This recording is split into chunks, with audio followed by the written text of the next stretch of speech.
role, practicing attorney Kimberly Lewis, and my administrative aide, Nikita Richardson.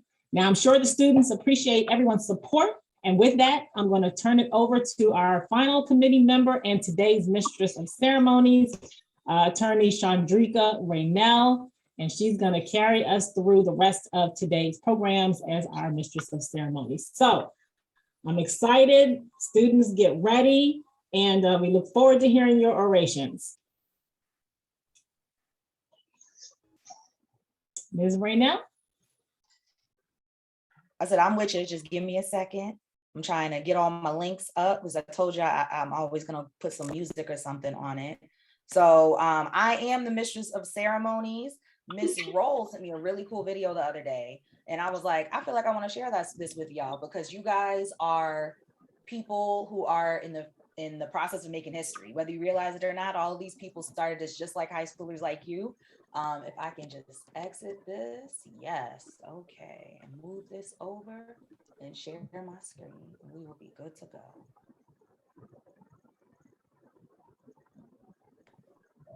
It was Martin, Malcolm, Huey, Alvin, Marcus, Richard, Jesse, Adam, Carla, Gordon, James, Philip, Nat. Showed them not to play with us.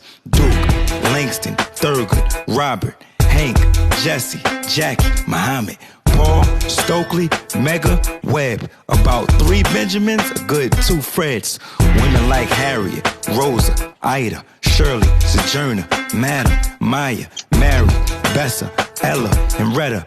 Even baby Ruby was out here applying pressure. Gail, John, Booker, Sid, George, you nuts if you don't know who he is. Bayard, Charles, Roy, Carter, Cecil, just for drinking them white folks' water.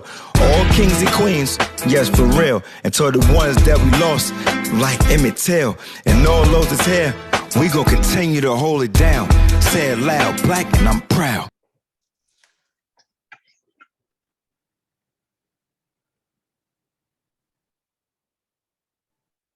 I thought that was a super cool video. I have a question. Was my screen sharing? It is. I don't know, technology. There we go. It was sharing, but it just wasn't the whole screen, but it was excellent. Thank you. Yeah, it's an Instagram video, so there's no way to expand it, technology. Thank you so much for being with us today. I am going to be your mistress of ceremonies. I am the immediate past president of J. Franklyn Bourne Bar Association. First, I have to thank our committee. I have to thank our judges. I have to thank the friends and family and everyone who's here today who made this a success. Like Judge Kelsey said, this is our 41st. Is that what you said?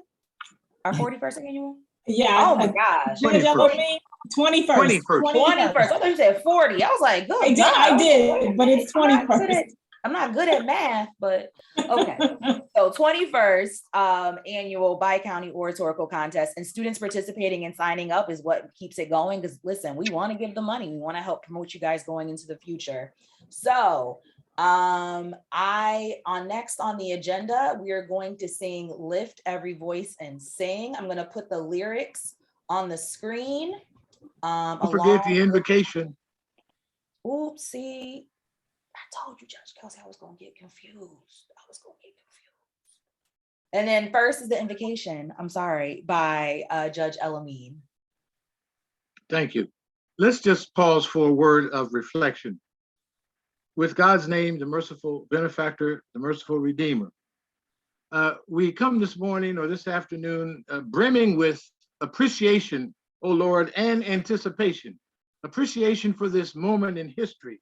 For first of all, our lives, our breathing, our sentient presence, but for the privilege of being here this moment in this historical time where one of our great dreams is in the process of being realized. That is someone to take the place of our great champion, Justice Thurgood Marshall. Now has been nominated Judge Ketanji Brown Jackson to have a seat on our Supreme Court and to continue championing virtues of freedom, justice, and equality in that court and throughout the country.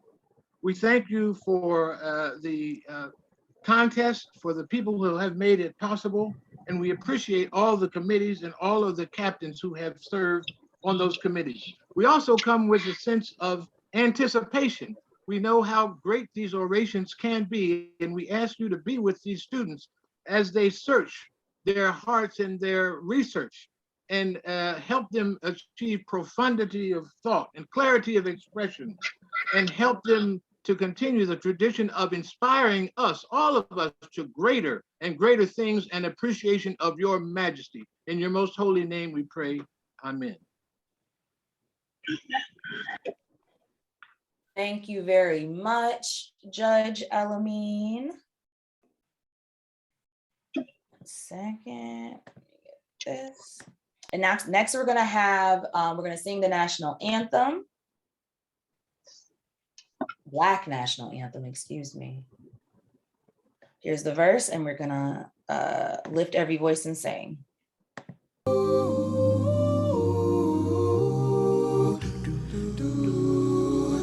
Lift every voice and sing, earth and heaven, ring, ring with the harmonies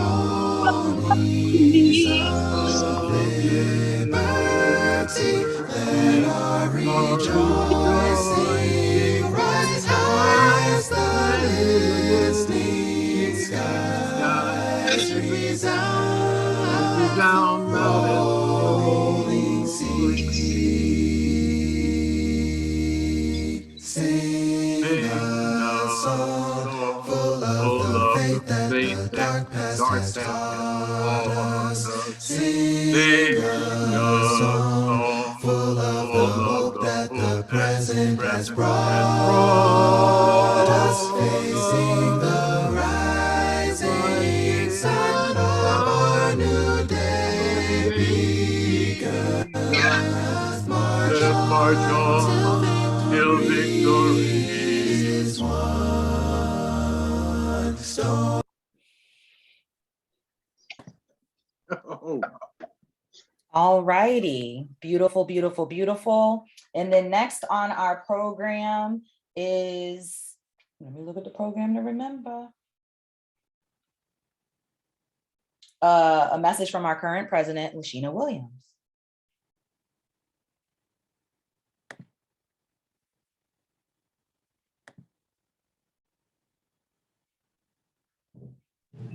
You're on mute. We can't hear you. Thank you. Good afternoon, everybody. My name is Lashina Williams, and I'm the president of the J. Franklyn Bourne Bar Association this year. It's my honor to welcome everyone to the 2022 J. Franklyn Bourne Bar Association Bi-County Virtual High School Contest. This year's theme, as you may know, is nominating the first African-American female Supreme Court justice, affirmative action, or about time. This topic is near and dear to our hearts because just recently, the President of the United States, Joe Biden, has nominated Ketanji Brown Jackson to the Supreme Court.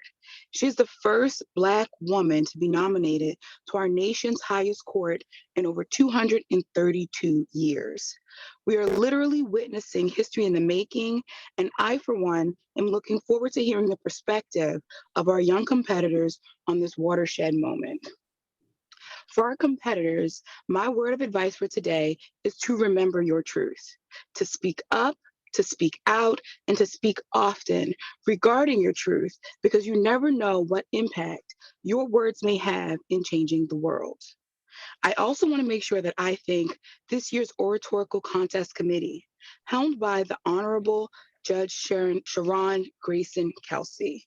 They've put in a lot of work in maintaining this annual tradition, and we appreciate them for ensuring that we are able to safely participate and witness our Montgomery County and Prince George's County high school students put in the work today. I also want to thank our competitors for diligently working to provide an original speech on such an on-point topic. Finally, I want to thank our audience. You could be anywhere today. You could be running errands, you could be working, you can be doing anything, but you are here and you are supporting our youth and listening to them, giving them the audience to speak their truth. And we really, truly appreciate that. So thanks again to everyone for showing up today and for showing your support. So again, I welcome you to the 2022 J. Franklyn Bourne Bar Association Bi-County Virtual High School Oratorical Contest. Thank you very much, Lashina. And now we're going to hear from our keynote speaker, Aisha Braveboy, the State's Attorney for Prince George's County. Thank you so very much, Chandrika, and thank you so much to the Honorable Sharon Grayson Kelsey, as well as President Williams and all of those assembled today. This is quite an honor to be asked to be the keynote speaker. And it's quite an honor to be able to speak on a subject matter that is so near and dear to me, which really is about equity in this country. You know, bringing dignity to every single person in this country through the appointment of a Black woman to the highest court in the land has inspired me to not only just, be better myself, but it actually inspired me to write a poem, which I have not done in years. And so the poem is entitled, She Is Me. And I've not read a poem in years, so I hope that I do it justice. Her hair is textured, her skin is brown. She is me. Her ancestors were kings and queens who built empires and industries. She is me. Her foremothers and forefathers were stripped from their homeland, robbed of their history, and enslaved in a country that didn't regard them as human. She is me. Her grandmothers and grandfathers suffered under the threat and injustices of the KKK, Jim Crow, and separate but equal. She is me. Her parents brought her into a world knowing that she would be judged first by her skin color, then by her gender, before her character would even be considered. She is me. She is a tireless worker and has risen above unfair judgment, marginalization, and was often underestimated. But still, she persisted. She is me. She understands that it isn't good enough to just make it, but that it is her assignment to make a difference. She is me. She knows that every achievement she earns will serve as a beacon of hope for people who look like her and for those who don't. She is me. She was built by her faith and driven by her purpose, and she uses her power to further God's objective, not simply her own. She is me. I have never met future Supreme Court Justice Ketanji Brown Jackson, but I know her. I know the shared experience of being a Black woman in America has prepared her to make difficult decisions under immense pressure. I know that she is brilliant, highly qualified, and ready, because Black women are required to be to achieve simple recognition. I know that the pain, the doubt, the challenges, and the injustices that she has endured will aid her in making decisions to further humanity and bring dignity to all. I know that she will speak up and ask critical questions because that's what Black women do. I know that she will readily take on the job of writing thoughtful opinions on behalf of the majority of the court and will lay a strong foundation for the future in her dissents. I know that she will not just be a Supreme Court justice, but that she will define justice for generations to come. So when asked, does it matter that the next Supreme Court justice is a Black woman? I smile and proudly say yes, because my voice matters. My experience matters, and my perspective matters. I matter, and she is me. Thank you.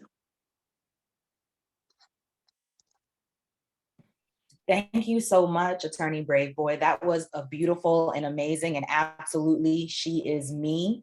A quote that I've been living by lately is start with the person in front of you, and whatever that means to you, start with the person in front of you. She is me, and we can all make everything better. And as we continue to uplift others and ourselves, it's a family, it's a community that does it. To move on with our program, I am going to show some Bourne reflection videos so that you guys understand just who you're in the room with virtually, as well as understanding some history of J. Franklyn Bourne Bar Association.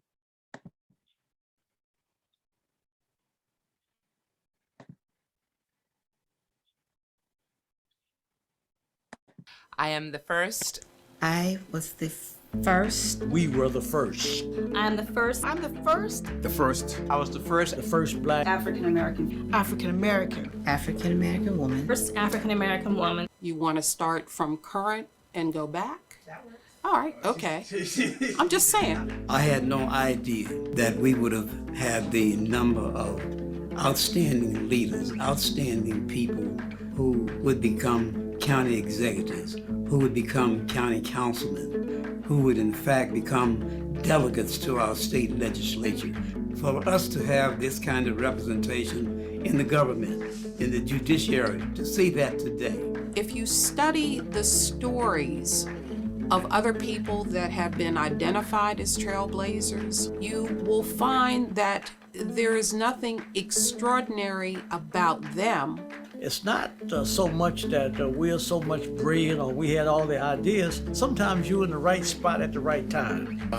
Well, I don't consider myself a trailblazer. I consider myself the beneficiary of a lot of folks who have come before.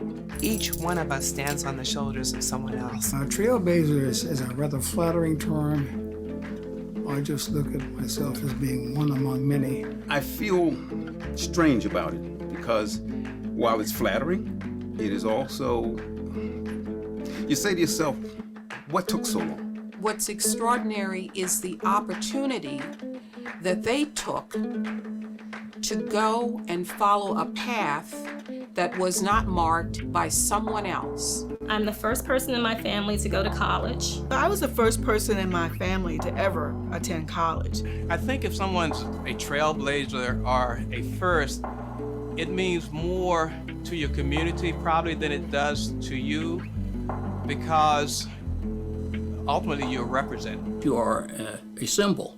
You become something of a goal. Being a trailblazer means that you have responsibilities. It's imperative that you reach back and you help other people along the way. I have to pave the way for others to follow. I think it's just important that people that look like you are in these positions so that others can know that they can do anything that they put their mind to. It shows what is possible. It shows that if one stands on the shoulders of those who came before, one can achieve something worthwhile. This Bar Association has been a springboard for so many. I love the idea that I am a part of the organization where so many trailblazers got their start. Here in Prince George's County, demographics were changing. When I started practicing after my clerkship from 73 to 74, there were only 4 black lawyers in Prince George's County. There were needs politically, there were needs in communities, there were certainly needs on the bench. They had the vision to pull together in a climate where there was not welcoming. I was hoping that we would have an association that would also spring up and produce leaders who would not only be great members of the bar, but who also would be persons who would run for office and become judges. Instead of resigning ourselves to accepting whatever crumbs. We decided that we wanted to have a seat at the table. We had to really work hard to get some more judges, and now our bench is predominantly African American and predominantly African American women at that. Power is never surrendered. You have to take it. J. Franklyn Bourne Bar Association is family, and it's a place where young lawyers can come, grow, and learn, and leave with confidence. When they go into the community, that they can do and be whatever they desire to be, and know that they have a network of people that have their back. We have brought out from the leadership of the J. Franklyn Bourne Bar Association men and women who have achieved in both Montgomery and Prince George's. It's just a great feeling to have been a part of starting something that has made a real difference in our community. I look back and I think about the trailblazers that came before me, and I'd like to think they'd be very proud of this organization. All you have to do is look at the accomplished persons in Montgomery and Prince George's, and that would tell you. And I'm absolutely amazed as to what has happened as a consequence of the efforts of the leadership of the J. Franklyn Bourne Bar Association. So we've done a lot, but we are still seeing too many first. We're not in the 1900s anymore. Bourne has accomplished a lot, but there's a whole lot to be accomplished. Things are different, but we see enough in the country to know that all that has been gained can be snatched away very quickly. The members of the J. Franklyn Bourne Bar Association aren't just committed to the law. They're committed to the community, and we have served it and will continue to serve it well.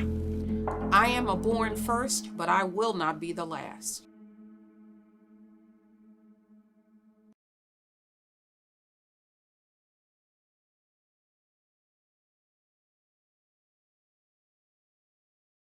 Okay, thank you very much. Yes, okay, here we go. I'm Alex Williams. My name is Samuel. Sorry, guys. Tech.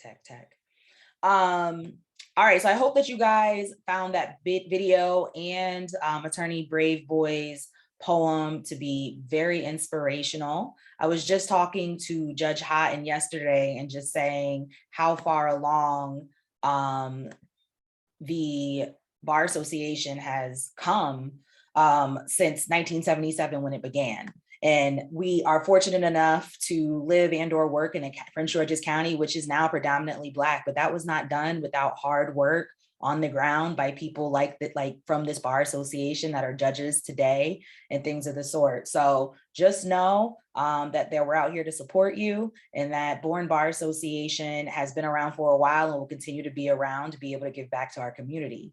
So we're going to move on with our program. And next in our program is, let me get ready to share my screen, the Oratorical Contest. So for our, just to recap on some of the rules that Judge Kelsey went over in the beginning, each orator has 5 minutes to give their speech. They're going to get a number at 3 minutes from Judge Burrell. If Judge Burrell can show us what that looks like. So everybody knows you have 3 minutes. She's going to do it again when there is 1 minute left. Nope, just at 3 minutes. 4 minutes.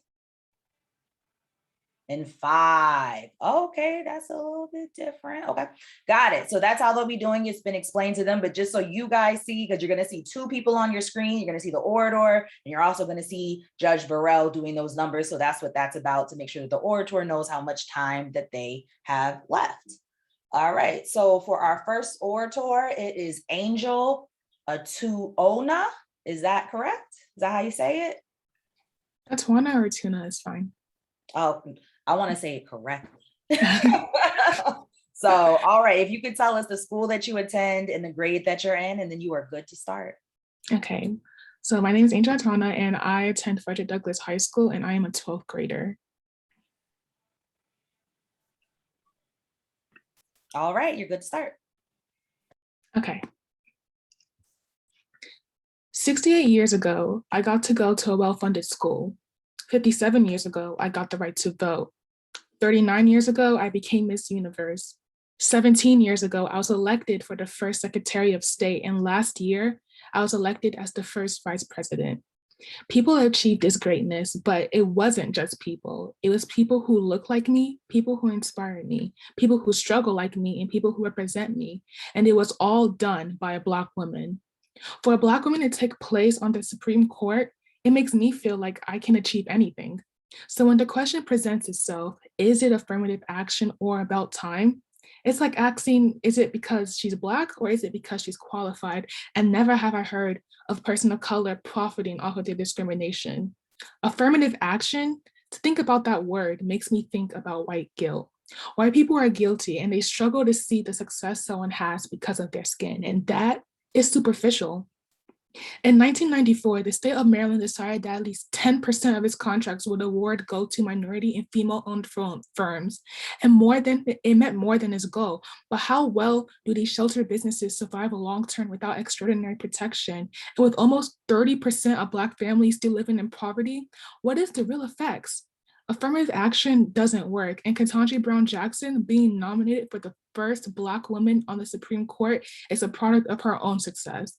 But for a moment, let's forget this Black woman title. Let's remember the experience Ketanji Brown Jackson has racked up over the years. So let me state it to you.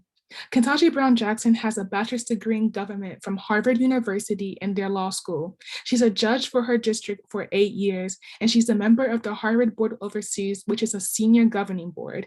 She has extensive expertise in criminal law and journalism, and I don't think I even need to keep going because she is the most qualified out of everyone sitting at the Supreme Court today. The next time a white person is in a position of power, I want to know what their qualifications are.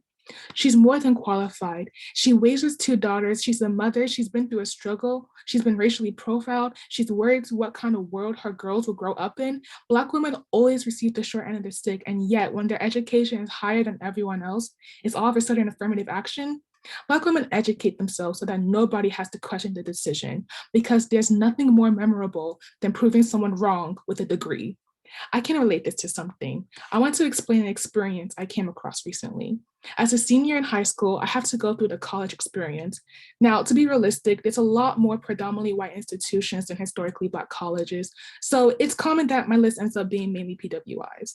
On the homepage of any, if not every PW website, I always see a diverse set of students. I see Black students scattered around the campus on the website, but when I actually visit the school, I don't really see the same amount of students. We're on the homepage for the school to look diverse, most likely, but never once did I question if the student earned their place at that school. How would you feel if you were a Black student and you got into prestigious college after acing the ACT, having the best stats, and someone told you the only reason you got in was because of affirmative action? Everyone wants diversity, but at the cost of accepting someone who doesn't meet the requirement, it's unlikely. You see, what is happening here is stereotypes. People of color are the ones assumed to not have the proper education. People of color are the ones assumed to have the violent. People of color are the ones who are always the center of assumption. Diversity doesn't mean you get an advantage because you are Black. It means you get acknowledged for the past so we can better the future. As a Black woman, my skin is my history. Every crack and crevice is an experience. And in my skin, there is slavery. In my skin, there is a battle for women's rights. In my skin, there is domestic violence. In my skin, there is stereotypes. In my skin, there is police brutality. I will repeat, Black skin is history. The clock ticks faster and time turns every single day. In 24 hours, 12 months, 365 days, the world still turns. But even with all that time, change happens now. It's about time a Black woman receives the opportunities they deserve. It's about time. Thank you.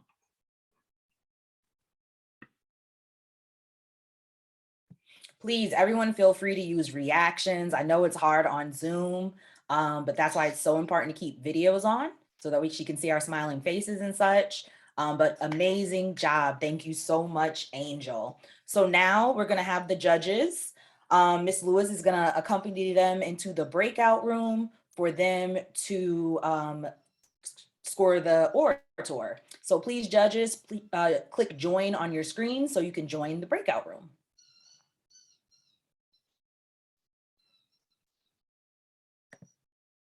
Let me see, we good, we good.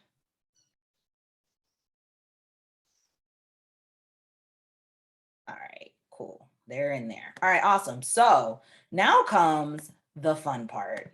So to pass the time a little bit, we're going to do some trivia questions.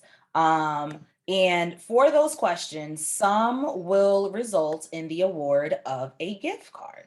So I have the rules here. So all can participate except for the committee members. None of us can participate, and you will know that you can't participate when the poll comes up because you can't answer the question. So they're going to come in two forms. The first is going to be in the PowerPoint. So you will see on the PowerPoint, I'll click my next slide so you can just see what it looks like, is a trivia question. So the trivia questions that show up like this, you answer in the chat. The first, let me move the question. My bad, guys.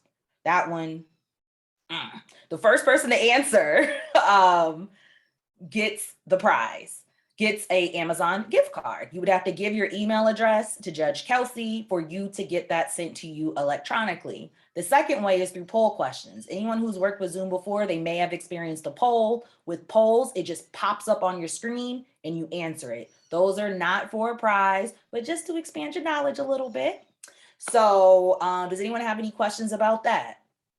Cool. All right, so first, I don't want no excuses. Oh, I'm sorry. One thing. The trivia questions that are on the PowerPoint that are worth Amazon gift cards have red asterisks next to the trivia question. It'll say trivia question with a red asterisk. So the first one that you're gonna see looks like that. The first two after each orator will look like that, most likely. But I will announce that this is for a prize so that you know. All right, so first, like I said, I don't wanna hear no excuses. That, oh, I didn't have my chat open, all of that. Everyone open up your chats. Get your chat open. Is it open? You ready to type the answer in? Some of you probably already got the answer, the first one loaded because you saw it and you're just waiting to hit enter. You're not slick. So, all righty. I have Denise with me. I have Judge Kelsey with me, right? Because you guys got to see who goes in first. All right, here goes the question. I'm looking. What, was there a question? Nope. All right, good to go. So here's our first question. This isn't Jeopardy, but let me finish reading the question before you hit enter. I think that that's fair. So not how fast you read it. Once I read it, you got to hit enter. Okay. Ready? Boom. So this first question is for a gift card. This became an official federal holiday in 2021 that celebrates the emancipation of Black slaves in the U.S. What is it? Juneteenth? Y'all was, what is Juneteenth? Girl, this is not Jeopardy, don't. Lords, y'all had that loaded. I know you did. All right, so the person that got that was Linda Lynn. All right, Linda Lynn, send me your email address. Put it in the chat. So the correct answer is Juneteenth. Awesome. All right, so next question. Y'all ready? Don't be saying you in the chat and all it is, because I'm gonna start reading it. The next question is worth a gift card. We ready? Boom. What group launched the Freedom Rides in 1961? Ooh, y'all a little slower with this one. That's why I had to change it up. I couldn't go. What group launched the Freedom Rides in 1961? SCLC, the NAACP. Any other guesses? I felt like this was kind of a hard one. My bad, guys. SNCC. CORE. Anybody? Oh, first of all, y'all better not be on Google, okay? Y'all better not be on Google, okay? Any other answers? All right. CORE. Congress for Racial Equality is the correct answer. Busloads of Freedom Riders went from town to town testing local compliances with federal orders to desegregate interstate bus terminals. All right. Like Gabriel, send me your email address. Put it in the chat. Put your email address in the chat. The next question is a poll question. So this one's going to show up on your screen. I got to watch my text. Yes. All right. So I am currently launching the poll. Hopefully everybody can see it. All right, we have one response to the When did the celebration of Black History Month begin? 1963, 1923, 1926, or 1957? So where's the poll? I don't see the poll. It's not on your screen. It should have popped up right on your screen. Yeah, I see it. No, but okay, no problem. It didn't pop up. Uh-oh. We're gonna give it. It is strange because people are answering. We have 20 answers so far. Yeah, we might, the next one, we'll try for the next one. We're gonna give it another 13 seconds, maybe. Oh, We're almost at 1 minute. So we're That's a what you're minute. getting, a full minute for those. All right, so we had 25 people respond. Out of 45. And So. Out of 45. All right. And so the majority of people chose 1963 as when did the celebration of Black History Month begin. But also we wanted to point out we really wanted to point out that it actually started in 1926 as Negro History Week. And so Black History Month started as Negro History Week in 1926. But the month actually began in 63, I believe. All right, you want to do another poll? Yeah, let's do one more poll question. All right.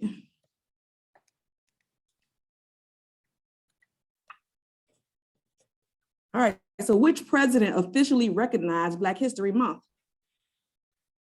We have President Gerald Ford, President Jimmy Carter, President Richard Nixon, or President Ronald Reagan.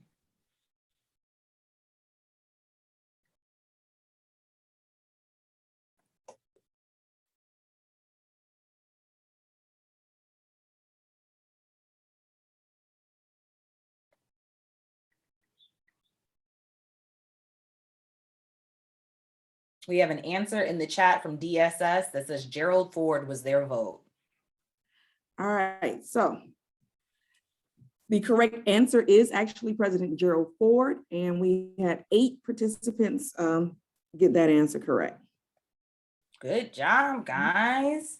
Let me see how the judges are doing. They're not ready yet. You want to do one more poll question, or no? I have another trivia. Well, no, we can do another poll. It's fine. Okay. I have a few.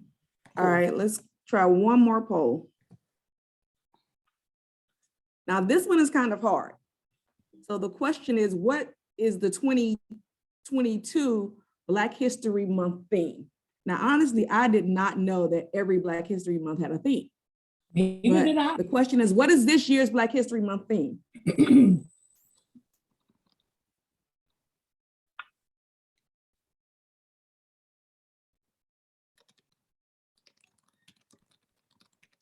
The first option is African American and the vote, African Americans and the vote, civil rights in America, the Black family, representation, identity, and diversity, or Black health and wealth.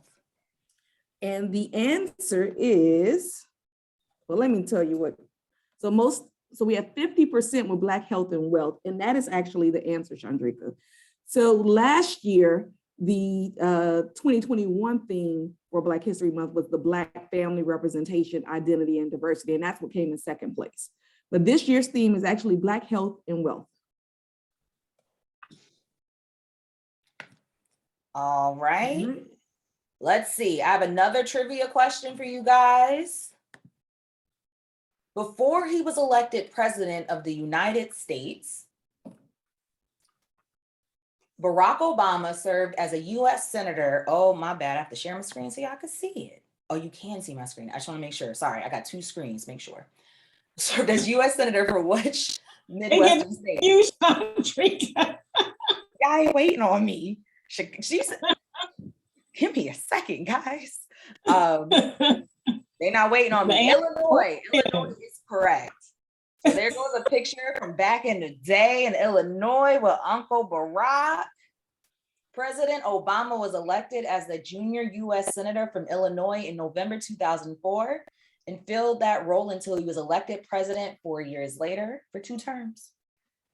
All right, let me check on our judges. And while she checks for our judges, I have processed the gift cards for Linda Mitchell and Gerald Wilkerson. So keep an eye out for your email and let me know by the end of this program if you do not receive it. All right, Denise, can you do another poll question for us? I can. And this one should be pretty easy. All right. He was the first African-American attorney to open a law practice in Prince George's County. I already see the answer shooting in Maryland, and the first African-American to serve as a judge on the District Court of Prince George's County. Who is he?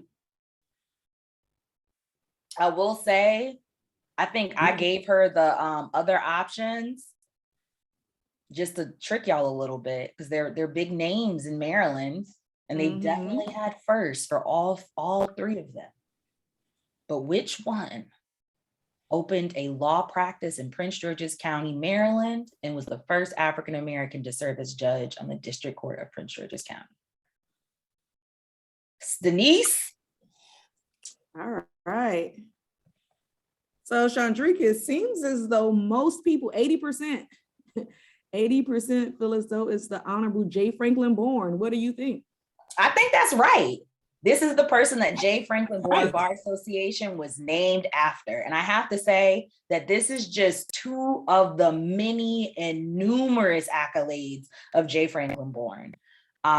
Judge Kelsey could know more than me because it was her bar year that she sat down and put down, this has been 20 years, 10 years, 15 years since he did this.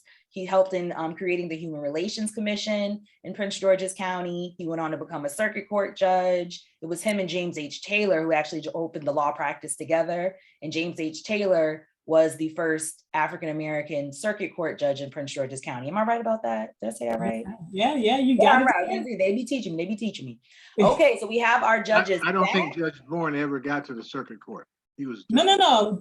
She said Judge Taylor. No, earlier, I think I said that he made it to the circuit court, but I was incorrect. Thank you. No, district court. Just district court only. See, I try to keep the name straight. So yes, he was very influential in the county and the reason that this bar association is around and still going strong. Our judges are back with us.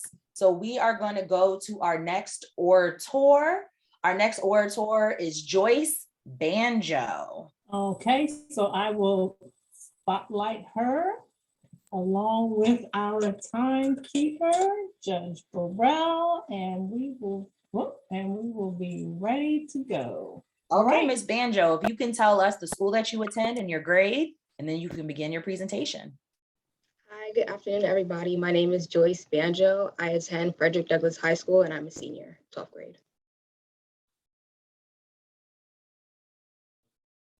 All right, you may begin.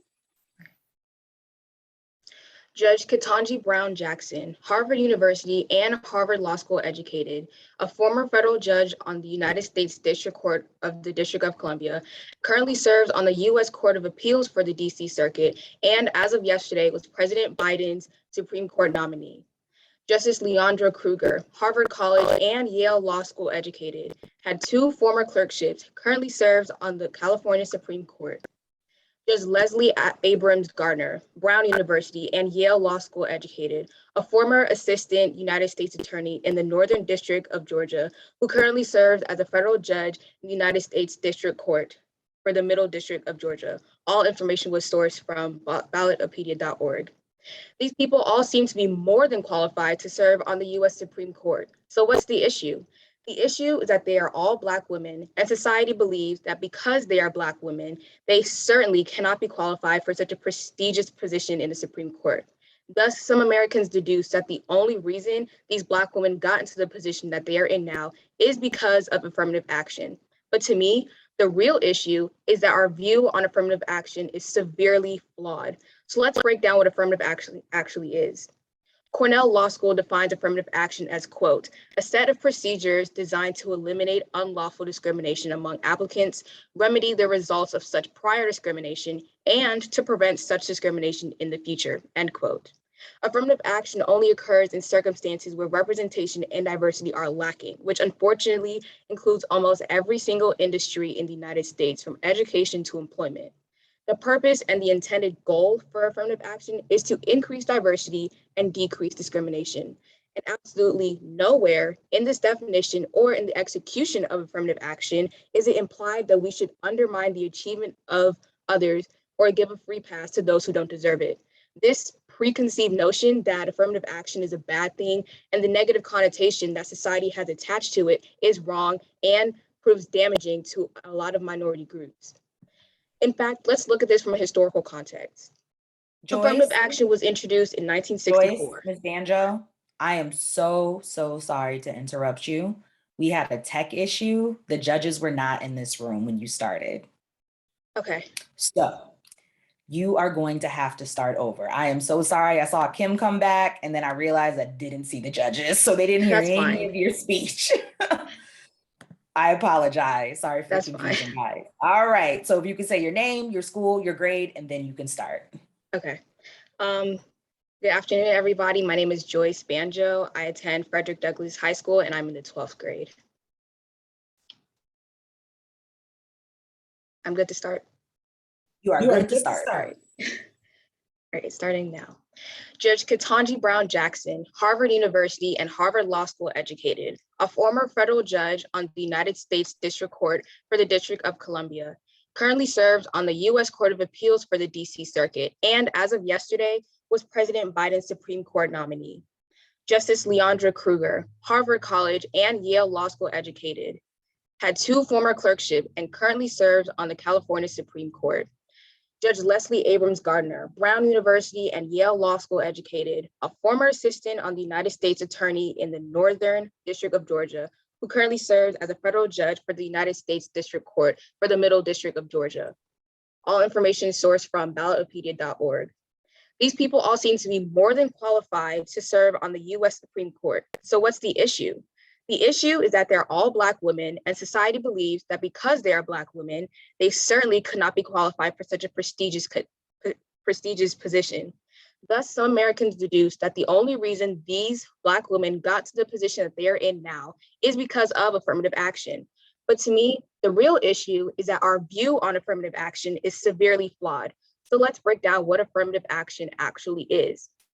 Cornell law defines affirmative action as, quote, a set of procedures designed to eliminate unlawful discrimination amongst applicants, remedy the results of such prior discrimination, and to prevent such discrimination in the future, end quote. Affirmative action only occurs in circumstances where representation and diversity are lacking, which unfortunately includes almost every institution in the United States, from education to employment. The purpose and intended goal of affirmative action is to increase diversity and decrease discrimination. Absolutely nowhere in the definition or in the execution of affirmative action is it implied that we should undermine the achievements of others or give a free pass to those who don't deserve it. This preconceived notion that affirmative action is a bad thing and the negative connotation that society has attached to the term is so wrong and so damaging to a number of minority groups. But in fact, let's look at this from a historical context. Affirmative action was introduced in 1964. Minorities viewed this as a chance that they could finally get to grow their opportunities that they deserved for such a long time. But many white people viewed this as a threat to their job security, a threat to their educational positions. Now, I'm not saying that all white people feel this way, but I cannot deny that if I was white and in the position where I feel like I didn't deserve to be in, but there were other people of color who are more qualified to be in the position than I am, I would definitely feel threatened by minorities rightfully earning this position. A prominent example of this is Supreme Court case Regents versus Bakke in 1978, when middle-class white man Alan Bakke sued the University of California Medical School at Davis after being rejected not once, but twice. He believed that the reason for his rejection was not because he wasn't qualified, but because he wasn't Black. This is one of the country's first examples of what I like to call white guilt and white jealousy. So I'd argue that the negative connotation we've associated with affirmative action stems from white guilt and white jealousy. Fortunately, though, the decision in this case upheld the use of affirmative action, saying that as long as race is not the primary factor in a decision and the intent of the decision is to diversify a particular field, then the decision is constitutionally valid. And I'd argue that this is exactly what Biden is intending to do with his Supreme Court nomination. So the criticism of Biden's nomination is not a question of whether they deserve it versus was it based on affirmative action. Why can't it be both? We need to stop treating these two ideas as if they are mutually exclusive, because in fact, they're not. And for those who still don't believe that these women deserve to be on the Supreme Court of the United States, let it be made aware that there are a number of white males who served on the Supreme Court, but never attended law school, never had a clerkship, and had no prior legal experience before serving on the Supreme Court. Now, the US Constitution doesn't outline the Supreme Court justices have to have any particular qualifications, but no one can deny the fact that education and experience brings value to this field of work. At the same time, no one batted an eye or questioned the qualification of these white men. So how dare they say that Biden's appointments are unqualified? How dare they belittle the experience, expertise, and value of these women? So let's call it what this practice is. It's discrimination. Inclusion matters, diversity matters, representation matters. Representation is important in any institution. There should be mothers, there should be wives, sisters, African Americans, diversity, change makers in these positions. So to answer the question, I believe that it's about time. It's about time that we change the way we think about affirmative action. Thank you. Thank you so much, Joyce. Thank you. Amazing job, Joyce. All right, Chandrika. Okay, so now we are going to send the judges into their breakout room. Miss Lewis. Awesome, awesome. Okay, and we're going to remove the spotlights off of you guys. And I'm gonna share my screen again. So now we're back at trivia. Get your chat up, because the first question is one for a gift card. I want to expand because I like to see y'all faces. Hold on a second. Let me expand my thing. Okay. So the next question, remember the rule is I got to finish reading it. I know I'll be a little slow and I'm going to be focused. People who are texting me, stop texting me. Are you disqualified? No, Lyndon, you are not. All right. So the question is for a gift card. Which influential author became the first African-American to win the Nobel Peace Prize for Literature? That should be no S on there.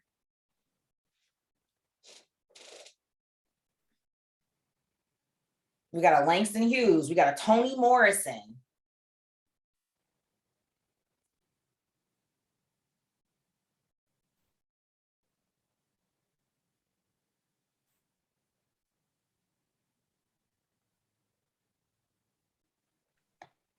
W.E.B. Du Bois, Gwendolyn Brooks, another Toni Morrison. Okay, so the correct answer is Toni Morrison. Toni Morrison was awarded it in 1993 for her novels depicting the struggles of Black Americans living in a white society ridden with racial discrimination. So the first person who got that one was Camille? Camille Tilley.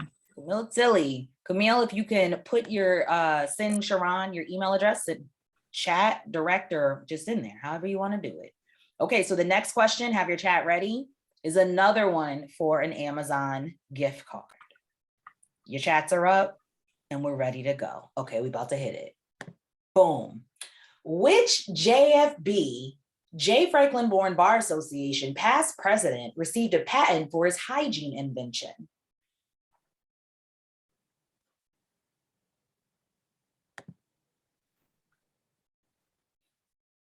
We got Vanita with Judge Elamine. We got Lyndon with Judge Elamine.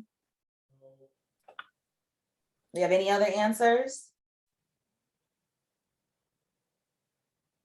Okay, let's see what the correct answer is. Judge Elamine, the person who gave our invocation this year, a past president and also an inventor. I'm sorry, Judge Elamine, I was trying to Google it. What is this? I want to know more. Tell us. It's a hygiene device that disperses a limited amount or a selected amount of moisturized hygienic solution that is very non-toxic and easy on a on the toilet paper. So you tear off your toilet paper and you go and you get moisture so that you can get yourself clean in the perineal area. And it's a wet wiping device. And wet wiping has still to come of age in America. It's very, very popular in Asia and Europe, but you know, Americans are still in the primitive stage of hygiene. And so it's a missionary work still to get this thing all the way to where it should be so that you would buy it at Walmart. But we were very privileged to come up with that. And we did have it at George Washington Hospital for a while, but politics drove us out. Very great story. Super cool. Thanks for sharing. All right, Denise. If I just could have a moment. So a message came in the chat that said that someone got an answer for Gerald Ford, Don Singleton. Which question was that? My last So Gerald Ford was a poll question, and we're not giving gift cards for the poll questions. The Oh, poll okay, questions, yes. Are just general participation.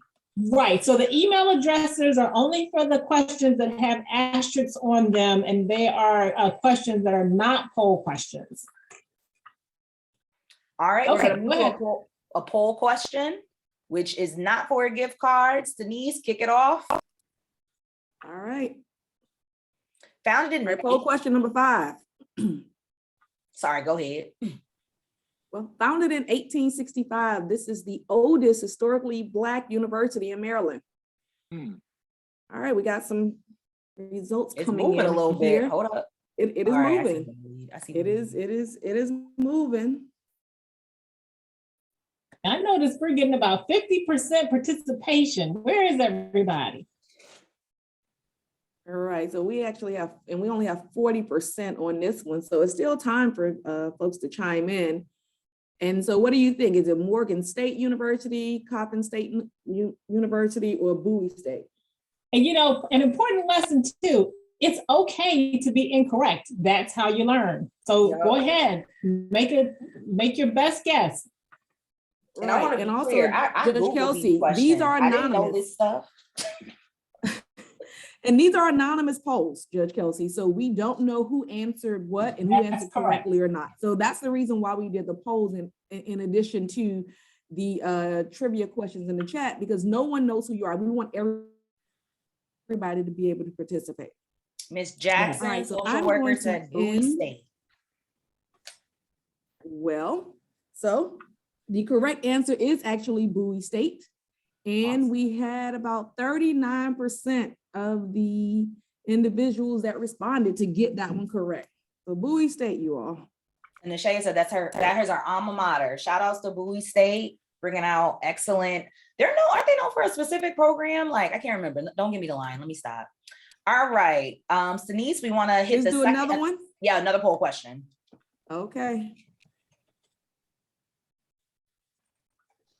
All right, so this city was the home of one of the most affluent African-American communities in the early 1900s. The area was dubbed Black Wall Street because it was filled with African-American doctors, lawyers, and entrepreneurs. All right, we have one answer that is leading the pack. We'll give folks a few more minutes.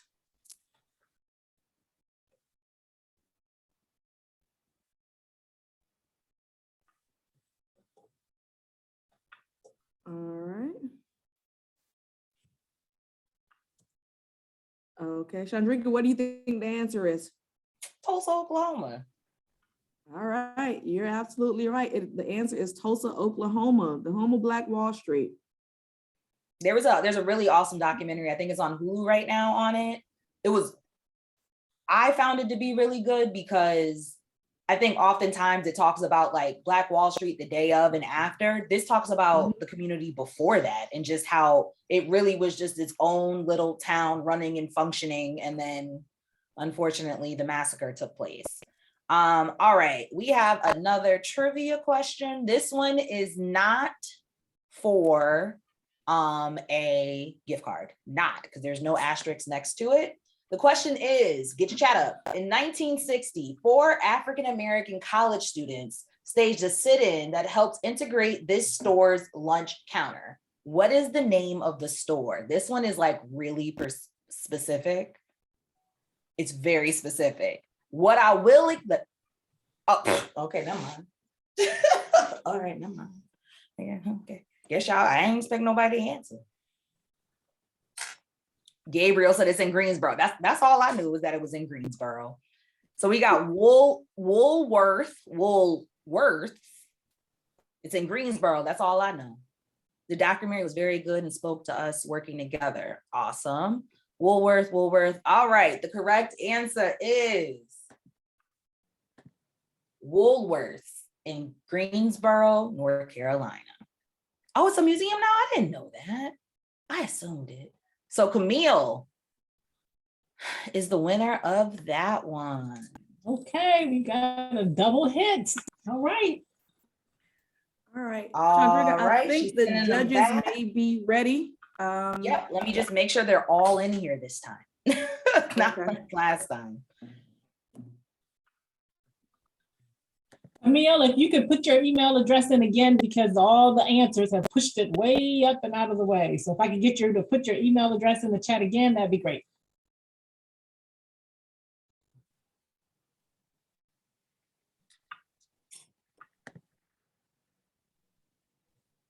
Oh, okay, and hold on. And so, okay, hold on 1 second. And while I do that, let me get here. All right.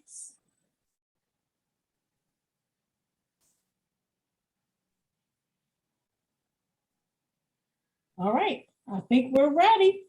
You can state your school and your grade. Unmute Our yourself. next oratorical contestant is, oh, she didn't tell me her name, how to say it right 3 times. Don't do it. I'm gonna say it. I'm gonna say what I'm telling me what I, Divanny. Is it Divanny? Yes, because I wanted to call it Divanny, and I'm like, no, that's what you want to say. Divanny Lobos. Joking, no relation to Lobos from the People in Power, JK. She is our next orator. If you can tell us your grade and your school, and then we'll give you the okay to go. Hi, I'm Divanny Lobos. I go to Surrattsville High School and I am in 12th grade. Awesome. Thank you so much for being here today. You are good to begin your oration. All right. In 1789, Congress passed an act that officially created a federal judicacy system that included the Supreme Court and other federal courts. There has never been a female African-American woman in the Supreme Court until now. Our standing president, Joe Biden, has recently committed to nominating the first Black woman, Ketanji Brown Jackson, to the Supreme Court. The question at hand requires one to make a decision as to determine whether his thought consists of affirmative action or so to admit that it is about time to select a Black female as a Supreme Court justice. It is my firm conviction that it is time to select a Black female in this role. Let's recognize what the Supreme Court is and its history. The Supreme Court of the United States is the highest federal court in the country and the head of the judicial branch of government. It was established in 1789 by Article 3 of the US Constitution, which also granted Congress the power to create inferior federal courts. The act former President George Washington signed into law through specifying that the court would be made up of 6 justices who would serve on the court until they died or retired. The Supreme Court justices are nominated by the President of the US and confirmed or denied by the US Senate. The Chief Justice also presides over trials and impeachment against the President of the US in the US Senate. Throughout history, Black women have conveyed improvement in the judicial system. Jane Bolin became the first Black female judge in the country in 1939. Bolin entered Wellesley College as one of the 2 only Black women in her class and later became the first Black woman to graduate from Yale Law School. She helped change racist laws and policies, including one that had assigned the files of children of color only to social workers of color. Despite her admirable 40 years on the bench, her connections with former First Lady Eleanor Roosevelt and other high-placed officials and her active role in the Black community, including as a national officer in the NAACP. She was never promoted to higher courts, but her successful tenure was followed by the election and appointment of 5 other Black women. Constance Baker is another Black woman that has helped improve the judicial system. In January 1966, President Lyndon B. Johnson nominated Judge Constance Baker to the District Court of New York, making her the first Black woman appointed to the federal judgeship. Though she was one of a handful of female trial attorneys, her nomination caused controversy. In recognition of her acumen as an appellate advocate, having argued and won 10 Supreme Court oral arguments, Johnson wanted to appoint her to the Second Circuit Appellate Court to fill the seat vacated by her mentor and former colleague, Thurgood Marshall. When he became the first Black man on the Supreme Court, Motley viewed her judicial role as one that required mentoring, nurturing, and training other lawyers, particularly those of color. She had been credited with positively assisting an entire generation of new federal court judges.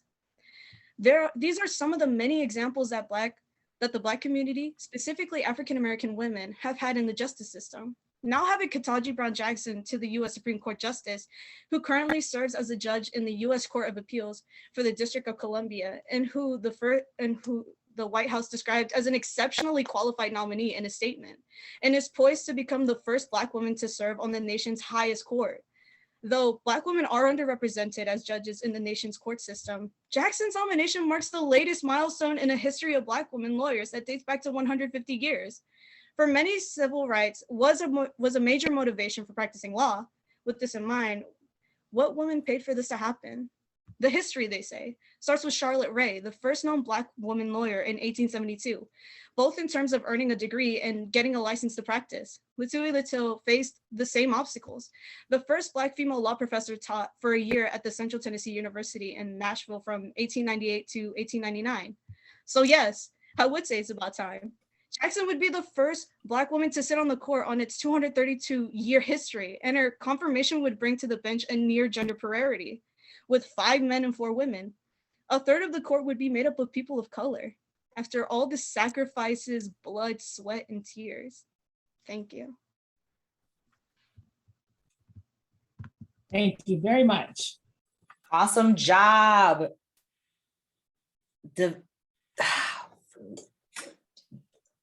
Divanny. Awesome job, Divanny. It took me that long to not say Divanny. Divanny, great job. Thank you so much for that oration. Okay, so we are going to send the judges out. They might already be gone. Let me see. Yeah, they already gone. She sent them out ASAP. All right, so now we're going to move on to our next trivia question. Get your chats ready. This one is for a gift card. So it is a poll, answer goes into the chat. Before Rosa Parks refused to give up her seat on the bus in Montgomery, Alabama in 1955, there was a brave 15-year-old who chose not to sit in the back of the bus. Who was she? Oh, they coming in. Oh boy, coming Quickly. in. Gabriel, what? I feel like I keep saying Gabriel with these right answers. But Benita, I'm about to say you can't. You can't answer. Benita can't answer no more. Lindsay, you about to get there too. Okay, so we got 2 answers. The correct answer is yes, Claudette Colvin. So Gabriel, if you can put your email in the chat so that you can get your gift card. Gabriel, I still have yours. I'm So good. you're all good. All right, next question is also for a prize. This Bourne Bar past president served as a former member of the Maryland House of Delegates from the 24th District, and in 2021 became the first Black U.S. attorney for Maryland. Okay. All right, Linda, we see you. We see you, Linda Lynn. No, we're gonna let Linda Lynn go. Okay, so we have Eric Barron, we have Eric. But everybody y'all got to stop. Pin, new documentary on Claritic Sea. Oh, okay, there it is. I'm gonna have to see that. I love documentaries. Okay, so the correct answer, let's see what happens here, is Eric Barron. But this is the thing. I was about to mess with Jill because, I mean, not Jill, Linda Lynn because of the spelling. And now I'm like, did I mess up his last name? Is it 2 R's? It's 2 R. It's E-R-E-K, Barron, B-A-R-R-O-N. And I will tell you all as another little bit of trivia that I was treasurer while he was president for the association. And I also was treasurer as he was a delegate as well in Prince George's County for a number of years too. Okay. All right, awesome. And I'll let you know, she tried to have me work on his campaign or something. Judge Kelsey tried to pull me on something as his treasurer. And I said, I don't do numbers. I don't do money. All right, am I disqualified for the spelling of the name? Okay, so listen, y'all don't want me to make the rules because I'm super competitive and like kind of like a rule follower. So I'll be like, nope, you spelled it wrong. It was wrong. And then Judge Cummins came right after you, and they used to be co-chairs. So Judge Cummins just took that from her and rewrote it the correct way to make sure she got her points. I'm gonna leave that to Judge Kelsey. The spelling matter.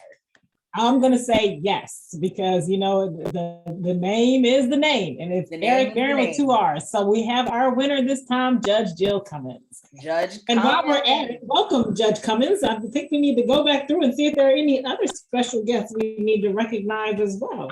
Oh, right. That is, you know what? Let me stop my screen share and get my life together. 100%.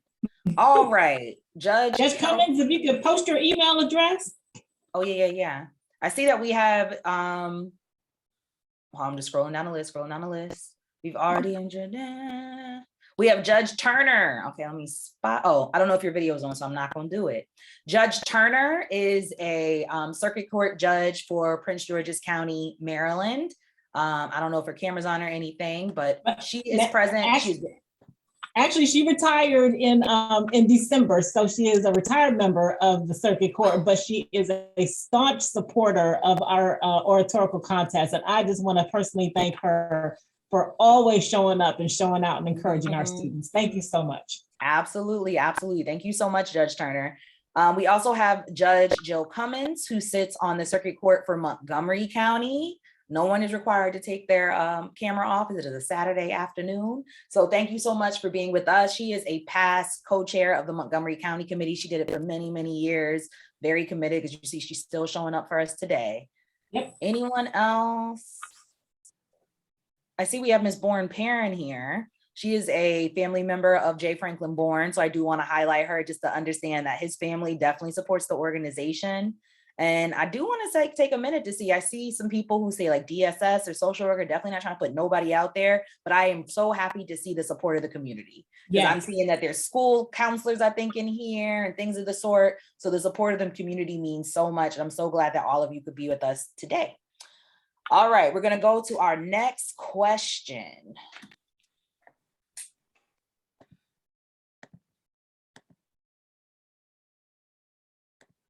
Which I believe is a poll question. Yep, this is a poll question.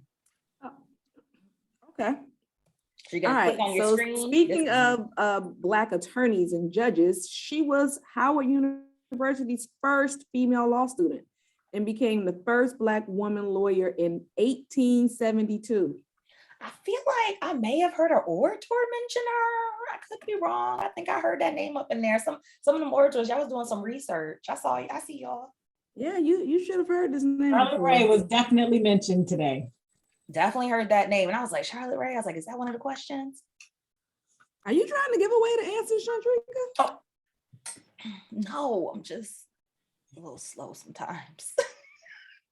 All right, well, Chandrika may have helped some of you out.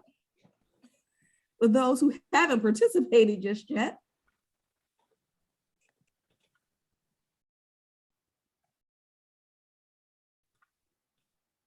All right.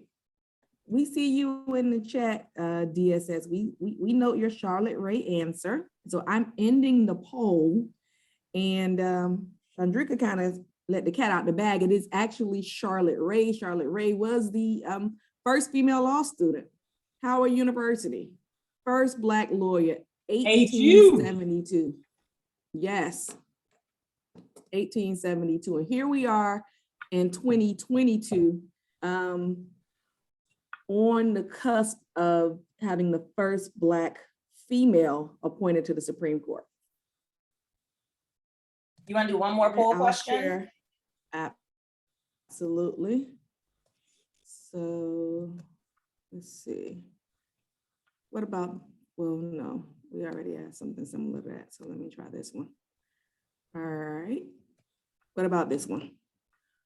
Once you learn to read, you will be free, forever free, is a quote attributed to this notable abolitionist who had been born into slavery in Maryland and escaped at the age of 20.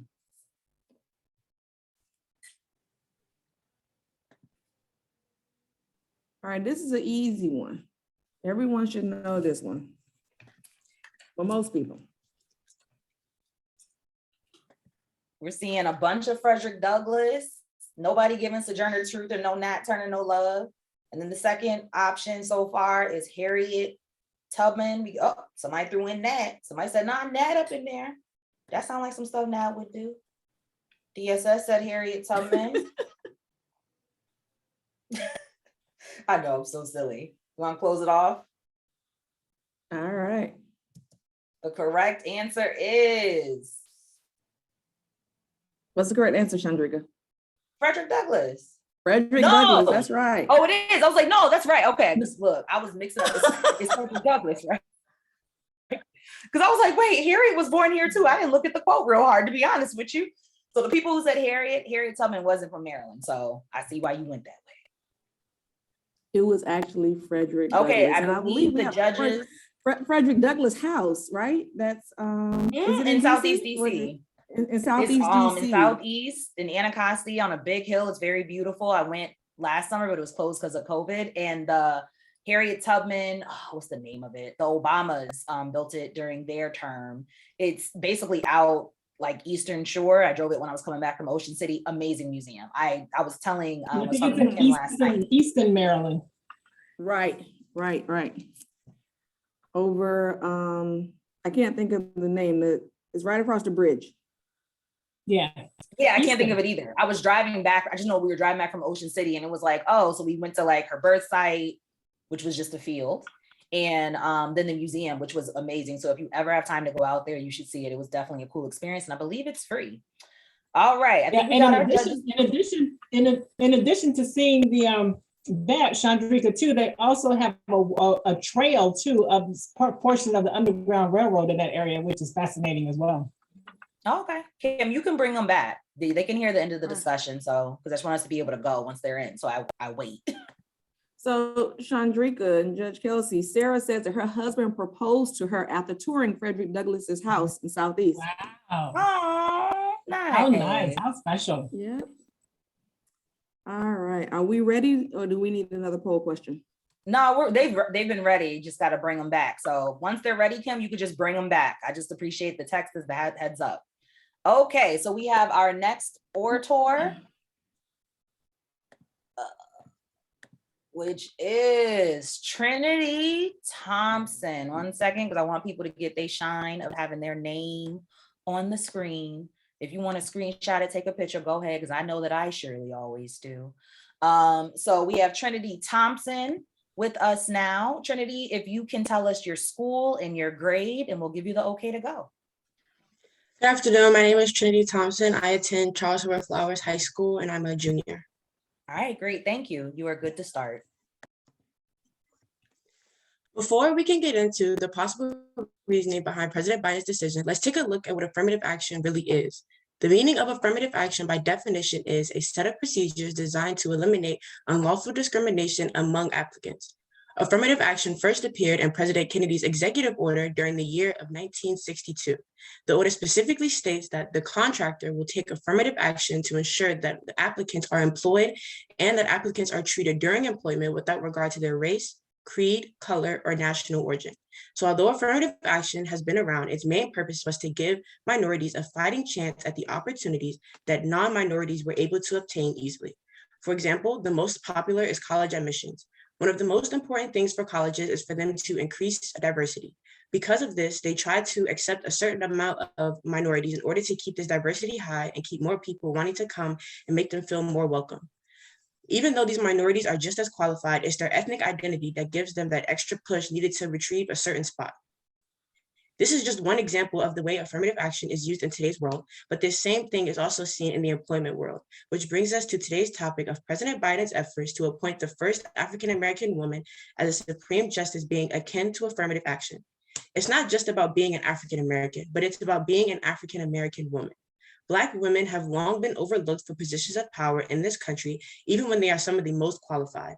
The first African-American man was appointed as a justice more than 50 years ago in the year of 1967, and the first woman was appointed more than 40 years ago in the year of 1981.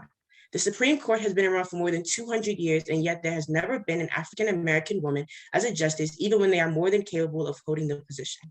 President Biden has made it clear that his intentions were to appoint the first African-American female as a Supreme Justice, and all his nominees were Black women. Affirmative action or about time? Why not both?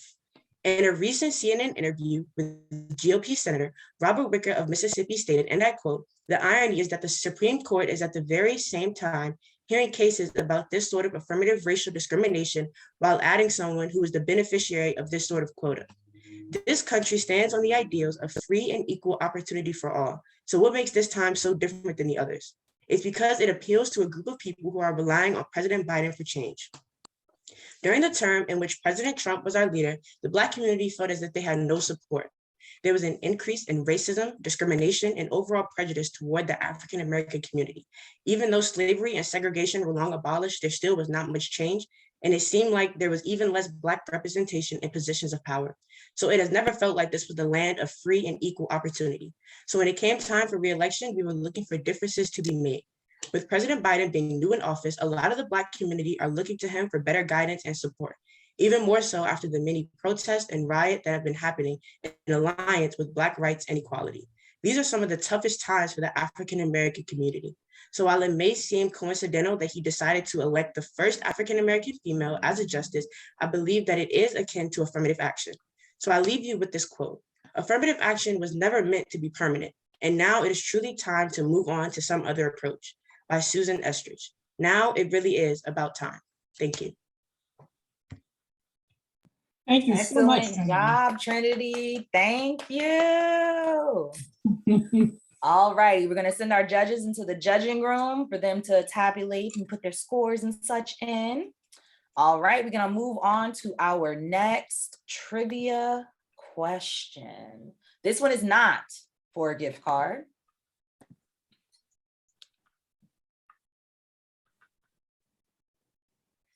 Hold on one second. Come on, work with me.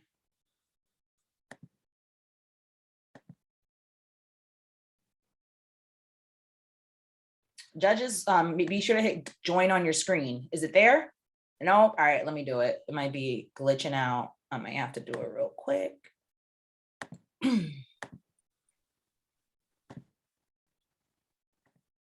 Good now? All right. Yes. See you in a little bit. Okay. So our next question, like I said, is not for points. It is, that was quick. That was quick. That's the thing. Like, I'm doing this from Google Slides, so like the clicking ain't working with me sometimes. So this one is not for points. Have the chat open. Y'all ready to go? All right, boom. Who is the first woman in Frederick County, Maryland to hold a medical license? I know it was a tough one. I pulled it from our social media from our Black History Trivia last year. Don't be going on Instagram trying to check. Don't cheat. All right, I'm gonna give it to you. And this is why I didn't do it for a gift card, because I knew it was super hard. Dr. Blanche Bourne Tyree is her name. Dr. Blanche Bourne Tyree was the first woman of any race in Frederick County to earn a medical degree and was one of the first African-American female doctors in all of Maryland. She earned the Federal Women's Award and the Distinguished Service Award from Howard University College of Medicine. Born in 1917, Dr. Bourne Tyree lived to the age of 102. I'm trying to think if I was mixing her up with someone else, like she graduated with 4 other women, but that might have been someone else. So that's a little bit of Black history for you. And yes, she is related to J. Franklyn Bourne. This was given to us by one of his family members when she came across the information. So, all right, next question. This one is for a gift card. Get your chat ready. Let me open up my chat. I have a feeling you're going to get this one, guys. I do. Who was the first African-American woman to serve in the US military? And I gave you a hint. She was the first African-American on the face of US paper currency, allegedly, because I don't think I ever saw it, but they said they was doing it. Vanita said Harriet Tubman. Gabriel again said Harriet Tubman. He's trying to rack up his Amazon points. Anybody else? Right. Anybody else? Kathy Williams. All right, the correct answer is Harriet Tubman. It is absolutely Harriet Tubman. She was actually a spy, also in the military. I believe she also served as a nurse. I watched the movie. I went to the museum. The museum got me really interested in her. And I was telling Kim, and I was like, her name is actually Arminta. Can't think of her last name right now, but her first name is Araminta. And then she changed it on her own to Harriet. All right, so that one goes to Bonita. Bonita All Taylor. right. And also, I wanted to know, has anyone ever seen her face on the currency? They said they was gonna do it, but I feel like I never saw it. And then I went searching, like, because I wanted to put the bill up there. I think I saw a prototype once where they were. Like, I just saw prototypes, right, so but not like, an actual. Yeah, and I was like, this janky. You know what that is? Preferred email address, Bonita. Oh yeah, preferred email address. I'm like, maybe they'll actually follow through on that promise at some point. Okay, so the next question is for a gift card. Get your chat ready. I'm confident. I think y'all can get this one. Hail the godmother of the women's movement. She used her background in education and social work to advance women's rights. She was a leader in the Young Women's Christian Association, YWCA, and the president of the National Council of Negro Women, NCNW, for more than 40 years. Who is she?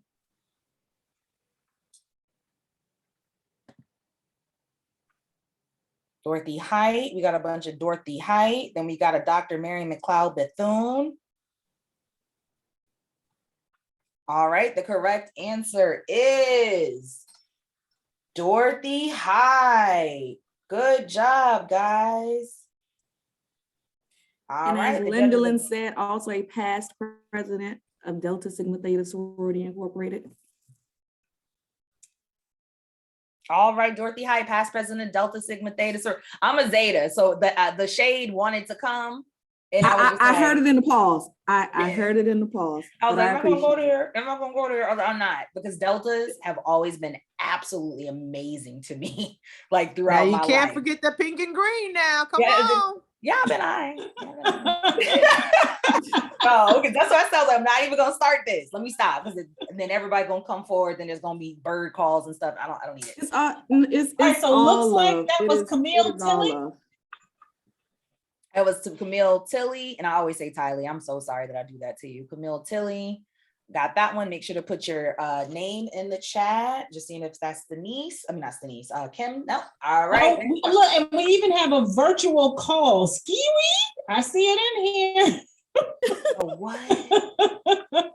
I don't know if I did it right, but I see it. I know what it is. Oh my God. No, that's the AKA sound. And that's why I said I'm not doing this, because y'all not gonna start making these noises up on here. So. No, listen, it was Linda Lynn put it in the chat. I read it, and that's it. It's all love. Okay, all love. All right. The judges appear to be back. Yep. So we're good to go to the next orator. Yeah, and I need to pay attention, because while I'm multitasking, Camille, I put in the gift card for you for $500 instead of $5. Oh boy. She doesn't mind. She doesn't mind. 500. So let me just slow my roll just a little bit here. And take your time. I'm over here working with you too. So you're good. You're gonna be good to go. And I'm pulling up Amber now. And Amber, there you are. Uh-oh, did I lose Judge Burrell? Wait a minute. Hold on. Oh, I'm sharing the screen, so it's probably confusing you. Let me turn. No, there she is. Okay. All right. So our next participant, like I said, I put the name on the screen because I'm gonna take a picture. So, girl, if somebody here for her, let me give you a second to take a picture. And if anybody else wants it pulled up after we're done, I'll pull it up for you to take a picture. See your name on the screen. Go ahead, screenshot that, people. I see you over there, Rachel. I see you trying to get it. Okay. So our next participant is Amber Ware. Amber Ware, if you can tell us your name, which is Amber Ware, your school and the grade that you are currently in. Good afternoon, everyone. My name is Amber Ware. I go to Charles Herbert Flowers High School, and I'm a junior.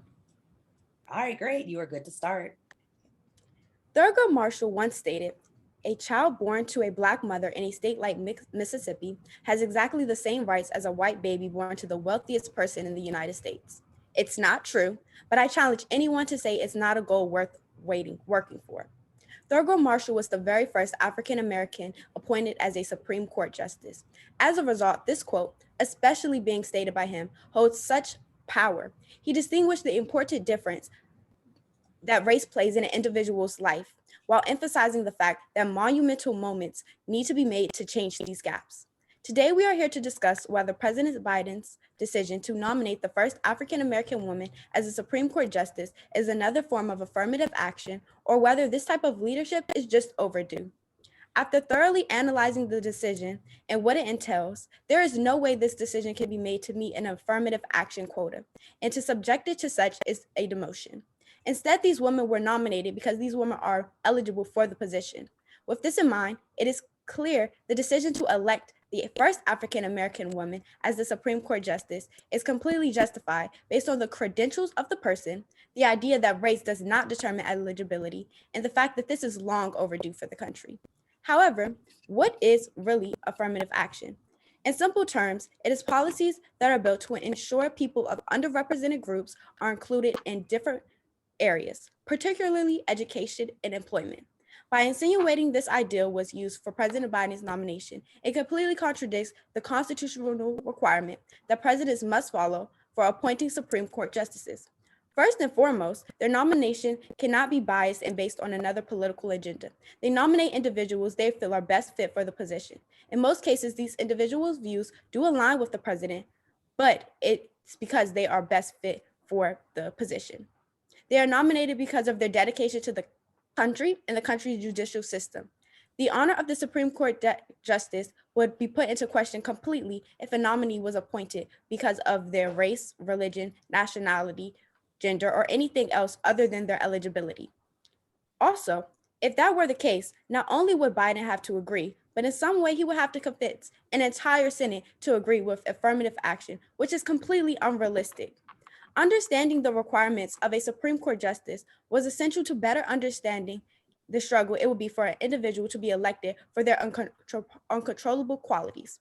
Race and gender have never been an indicator that allows a person to truly prevail in the workforce. Instead, history has proven that those are repeated barriers individuals face when they try to promote themselves. It may be argued that affirmative action was created with the intention to allow more freeway and opportunity to those that have been held back. However, with a position that holds so much power, affirmative action cannot truly be in place to make this decision.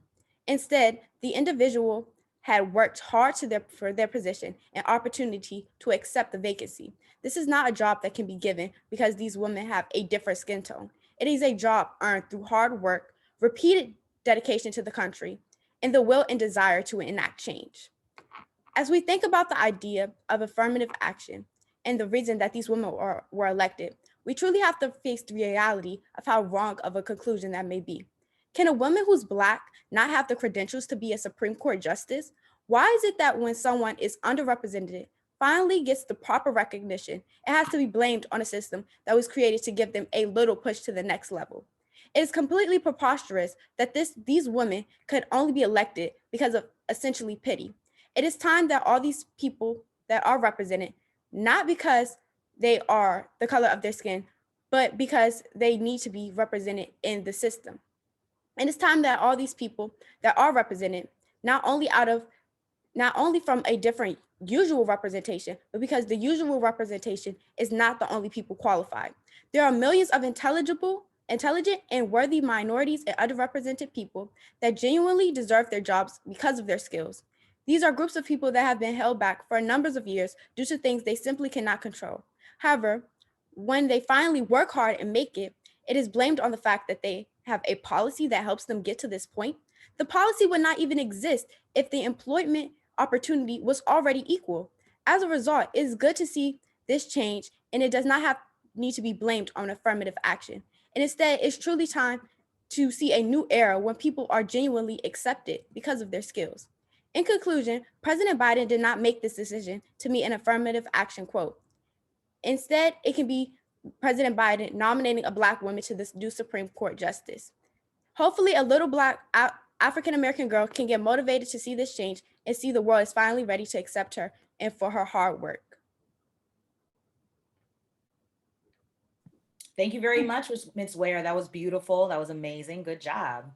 Okay, we are going to take the judges to the judges' room. Yes, please give those reactions. At the bottom, you'll see reaction. Give her a little clap, a little thumbs up, something of the sort. So we are switching back to our trivia questions. The next question goes in the chat. It is not for a gift card, but I have a feeling y'all gonna know this. Y'all gonna know this. Okay. Question is, in 1968, who became the first African-American woman elected to Congress? Oh, maybe, okay. Oh, okay, Shirley Chisholm. Okay, now they rolling in. We got Shirley Chisholms. I put S's on things. So. Barbara Jordan. Any other answers? Okay, the correct answer is yes, Shirley Chisholm. Chisholm represented the 12th District of New York in the U.S. House of Representatives from 1969 to 1983. Though she was unsuccessful in her campaign to become the Democratic Party's 1972 presidential nominee, her unbought and unbossed slogan has influenced Black leaders for decades since then. All right, let's see what the next one is. I think this one's gonna be a trivia question for in the chat, and this is for a gift card. Y'all ready? Okay, boom. Who was the first African-American on the staff of Life magazine and would also become the first Black director of a major film, Shaft, helping shape the Blaxploitation era in the 1970s? This person was mentioned in the video from PGC, because I almost was like, is this too hard? But he was mentioned in there. So I'm like, okay. So we got a Barry Gordy, Gordon Parks, Richard Roundtree. All right. There was okay, make sure I got all the answers. The correct answer is Gordon Parks. Nice job. It looks like that goes to Joyce. Joyce got a gift card. Joyce, drop your email in the chat for us. All right. Next question. Who is the first licensed Black pilot in the world? For a gift card. Who is the first licensed Black pilot in the world? Coleman. Tressy's iPhone tells us it is Coleman. Can you give us more? Bessie Coleman. Now we got Bessie. Y'all on first name basis with her? Y'all on first name basis? We got any other answers? So we got a Coleman, then we got a Bessie Coleman, then we got some Bessies. The correct answer is Bessie Coleman. Though history has favored Amelia Earhart or the Wright brothers, Miss Coleman, who went to the flight school in France in 1919, paved the way for a new generation of diverse flyers like the Tuskegee Airmen, the Blackbirds, and the Flying Hobos. So Bessie Coleman is correct. Judge Kelsey, who you got for the first person? Looks like that's Joyce Banjo for the first complete answer. Yeah, Bessie Coleman. I'm competitive, so I was like, I'll let Sharon do it. All right, so our next question is a poll question. So get ready, it's gonna pop up on your screen any minute. All right. So speaking about traveling, who was the first Black female astronaut to travel in space? All right, the answers for this one is coming in pretty swiftly. All right, we got a lot for Dr. Mae Jemison. We have a few for Dr. Stephanie Wilson.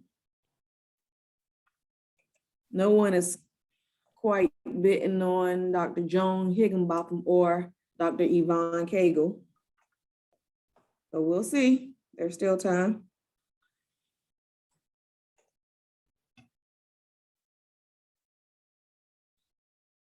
All right. Any last takers?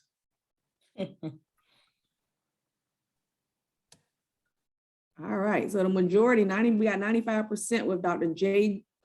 Mae Jemison, and that is correct.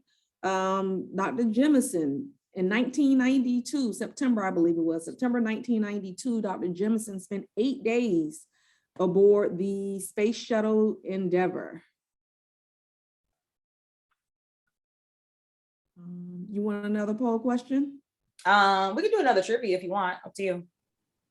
Well, I have a poll right here. What about Go this ahead. one? What Supreme Court decision overturned the rule of segregation?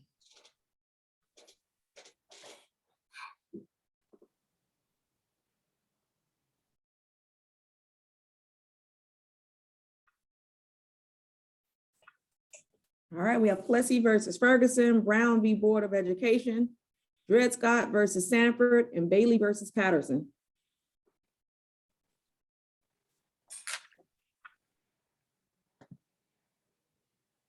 All right, we have most people with either Plessy versus Ferguson or Brown v. Education.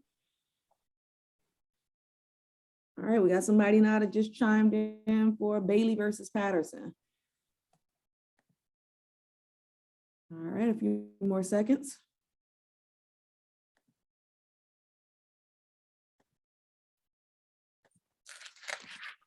All right, so we have the majority of people, 81% saying Brown v. Board of Education, and that is correct. So Brown v. Board of Education overturned Plessy versus Ferguson, which upheld state segregation laws under the doctrine of separate but equal. I think the judges may be ready, Chandrika, hold for one. Let's see. So first of all, yesterday we were going over these, and I got it wrong. We were talking. Only I knew. You didn't have to tell everybody. Because I was like, you just let me go. You're not a friend. You gonna let me just be out here strong and wrong? Like, so what if I blurted it out? Like, oh, it's da-da-da-da. I wasn't that off. I said Plessy v. Ferguson. I did say that. Anyway, just point is correction. You better correct me. We had a lot going on yesterday, and I support you, and I would have told Thank you no. you. I think you're a mistake. I appreciate it. Are our judges ready to go? Nope, they're not back. Think They're so. back. They're back. Okay. They are? So Okay. our next orator is, just kidding. No, don't share my screen because I got a question up there. No, do we need another poll, or you have a trivia question? No, they're ready to go. So I'm trying to get to the person. Okay. Yep. Okay. All right. So our next, and I believe this is our last orator, right? That's correct. Is Gabriel Wilkerson. So family, go ahead, take a picture of that beautiful name across that screen. If you're gonna do it, boop, boop, click, click, click. Oh, wait a minute. Wait for Gabriel to get back in the screen. Okay. All right. Go ahead. Good to go. All right. So Gabriel, if you can tell us your name, your school, and and your grade. Okay, thank you. My name is Gabriel Wilkerson, and I'm a junior at Surrattsville High School. Okay, so here's the story. In late January of this year, the 83-year-old Justice Stephen Breyer, who has been a member of the Supreme Court since 1994, retired from his lifetime position. During the announcement of this retirement, Joe Biden, the president, announced he would be nominating a new justice. This candidate, as Biden says, will be someone with extraordinary qualifications, character, experience, and integrity. Though he hadn't chosen his nominee yet, Biden made it very clear he would make good on his promise during his campaign and nominate the first Black woman to the Supreme Court. And just yesterday, Biden's pick was revealed. Her name is Judge Ketanji Brown Jackson, a public defender who was ascended to vice chair of the U.S. Sentencing Commission and District Court Justice for the U.S. District Court of D.C. On top of that, she was Judge Breyer's law clerk and considers him a mentor. That's the story so far, but there's so much more to it than appears on the surface. With America's surge in conversations on topics such as racial diversity and affirmative action, this ordeal has gotten a very polarizing reaction. So, is this a long overdue achievement for the Black community, a rather glib attempt at affirmative action, or something in between? First, what does the process of becoming a Supreme Justice look like? Once a justice leaves, the president, with advice from the Senate, can nominate a new justice of his choice. The Judiciary Committee then votes, and if the majority is in favor, the nominee becomes a Supreme Justice. You'll notice that the president doesn't have that many stipulations in this process, as many nominees are often acquaintances, friends, and/or congruent with the president's political ideology. In 1965, Lyndon B. Johnson appointed Abe Fortas, who had defended Johnson in an electoral dispute. In 2010, Barack Obama nominated Elena Kagan, who he previously chosen to be Solicitor General. So call me a cynic, but when I look at Biden's announcement to nominate the first Black woman in the Supreme Court, something about it rings hollow. Biden's campaign has always been laser focused on racial groups. This doesn't seem like a genuine effort to diversify the Supreme Court. It seems like a ploy to ensure Biden is remembered as the president responsible for the first Black female justice, and to show his supporters just how progressive and good of a president he is. Meanwhile, it sends the message that Black Americans are so marginalized, so helpless, and so underappreciated that all of the candidates had to be blocked out so that a Black woman could have even the slightest chance of getting in. But to tell you the truth, the fault cannot be fully put on Joe Biden for the somewhat duplicitous intentions with this nomination. As I said before, there's enough leeway in the rules for judicial nomination for it to be used for pragmatic and or self-serving purposes. Just as Johnson and Obama were perfectly within their rights to nominate people who they were acquainted with, Biden has the right to nominate based on whatever factors he pleased. Being an active advocate for affirmative action, which are policies and practices instated with the purpose of amending previous discrimination against marginalized groups, such as African Americans, the physically disabled, etc., it's really no surprise that Biden would use the judicial nomination for this purpose. So when I look at this case, I see the byword for affirmative action at its most extreme and least productive. Though he claimed to be looking for a candidate with, quote, extraordinary qualifications, character, experience, and integrity, considering the emphasis Biden put on the race of his nominee, I question whether those qualities were truly his top priority. If Biden wanted to put the first Black female Supreme Justice into nomination, he should have, but he should have moved in silence. Had he done so, it would have been more inspiring and put less focus on him and more on the Black woman. Now, it seems like Biden is pandering to the Black community, and should Johnson be made Supreme Justice, she will seem to some like a token added for diversity and diversity alone, instead of being appreciated for her skills and accomplishments. But as stated before, the lax rules on judicial nomination gave him ample room for this decision. The bigger issue belies here. Race is an important attribute to everyone's individual lives, and we should each be proud of it. But in the affairs of things such as jobs and education, it should be the least important thing about a person. I believe Ms. Jackson believes the same. In 2015, she is quoted as saying she would like to be remembered as a judge who was both careful and thorough in her opinions. In all honesty, I see Ketanji Brown Johnson as a more than qualified judge. Her nomination speech was articulate, she has an impressive background, and she seems both humble and motivated. But we should take Biden's nomination announcement as a lesson to put the most value on a person's integrity, on a person's kindness, and on a person's work ethic, not on the immutable color of their skin. Thank you.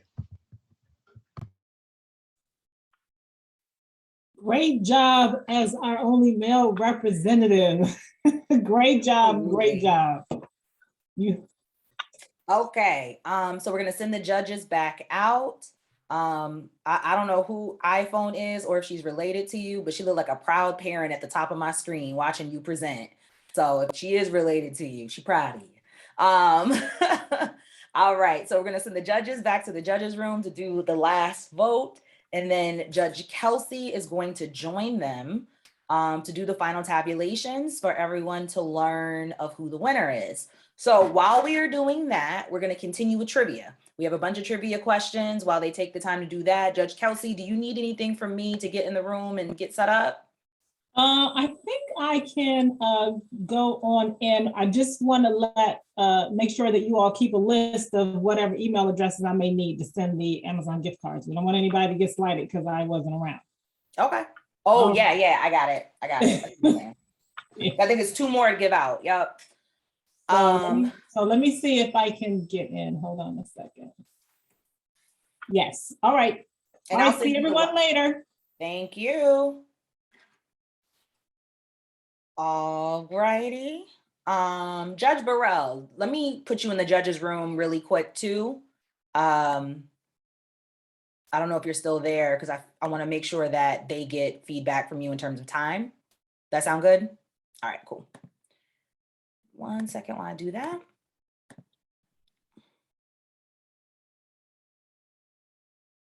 I wish that Zoom, like they're so technologically advanced, but you guys' names are still not in order. There it is. So I have to like scroll. Did you give you the option to join? Yeah, it looks like she's leaving. Just triple check. Yep, she's gone. Okay. All right, so now we're gonna do some trivia questions. Let me remove your spotlight and let me go back to the share screen. So you got me and Denise until they wrap up. So we have a trivia question. This one is not for a gift card. And are you guys ready? Have your chat up and ready to go to get the answer. Who was the first Black general in the American military who served for 50 years as a temporary first lieutenant at an all-Black unit during the Spanish-American War? Whew, that was a lot.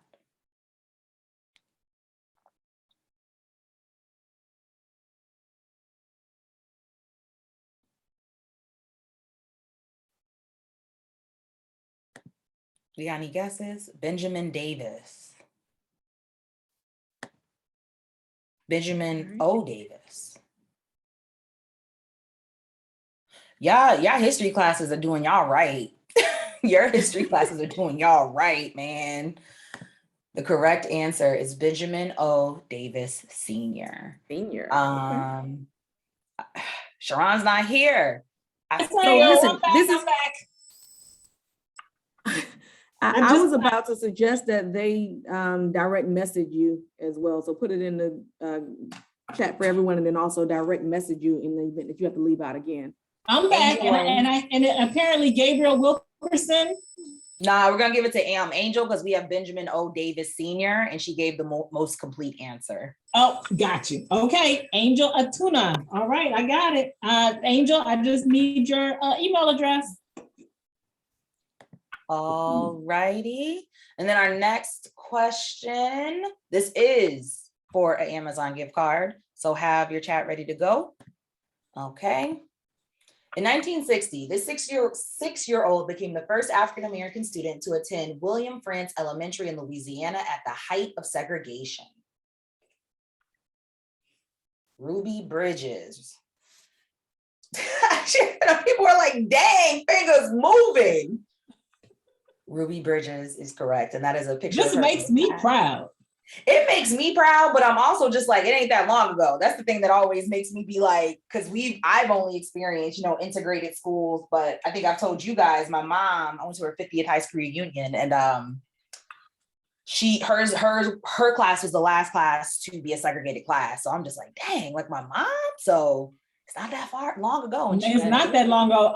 I was bused. I remember when. But I'm proud about the answers. So Tanika Jackson provided the first correct answer. And also when I say I'm proud of these answers, so that y'all just letting us know we're gonna have to bump it up for next year. I was worried. I was like, I hope they're not too hard. Okay, so make sure to give Sharon your email address, please. I got it, and I love it. Heart of a poet, heart of OV, heart of a poet at gmail.com. Next trivia question for a gift card. I think this is the last one. For a gift card. Who is the first African-American female engineer at NASA?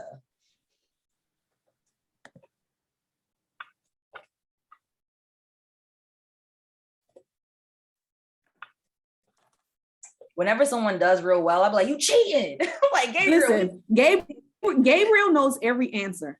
I'm Gabriel, you on Google? You got a little fast. We need to put Gabriel or some Gabriel, not just Gabriel. There's a few here. We need to put them on what's the quiz show they have to come on TV on the weekend? Jeopardy. No, the one with the competing high schools. It's academic, I think. Oh, I haven't seen that. Yeah, y'all on it. Okay, so who was the first? Oh, it's hard to answer that. For NASA, I got confused. Mary Jackson, and then we got Mary Jackson. Let's see what I wrote here. Mary W. Jackson. He got the middle initial too. Janelle Monáe played Mary W. Jackson in Hidden Figures. I put that reference for anyone who's seen the movie to know who was she playing. This was Mary W. Jackson. All right, we're gonna do some poll questions. Was that a gift card question? Yes, that was Gabriel. Okay, all right. All right. So when did Martin Luther King Jr. give his I Have a Dream speech? September 9th, 1965, January 19th, 1963, December 21st, 1962, or August 28th, 1963.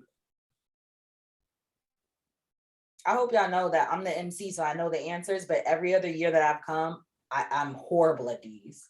I'm always like, I don't read enough. Well, we're here to learn, and that's why we Yeah, absolutely. I'm telling y'all to tell y'all, go ahead, put them answers in so you can learn. It's okay. Yeah, you know, the court had a Black History Month program, and they had a trivia as well, and I learned some stuff from that too. So. Cool. All right, I'm going to give it a few more seconds. Okay. Okay.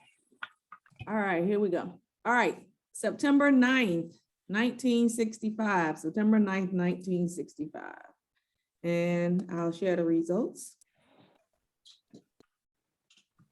All right, what else we have? Oh, that was the correct answer, September 9th, 1965. September See, that was 9th, tripping me up on that 1963 because I was like, I thought it was 65, but okay, I was right. Yeah, it is 65, September 9th. September 9th. All right. So here's one. What organization was formed on February 12th, 1909? It's Denise. Also, yeah, that's my birthday. And also Abraham Lincoln's birthday as well. Well, I wasn't born in 1909, but February 12th.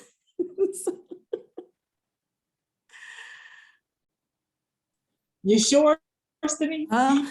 Listen, I want to live to be over 100. So, yeah, I'm sure though. Me too. That is a goal. My grandmother almost made it. Y'all are gonna say, when I say the age, y'all gonna say she didn't almost make it, but in my heart and mind, she almost made it. She lived in 91.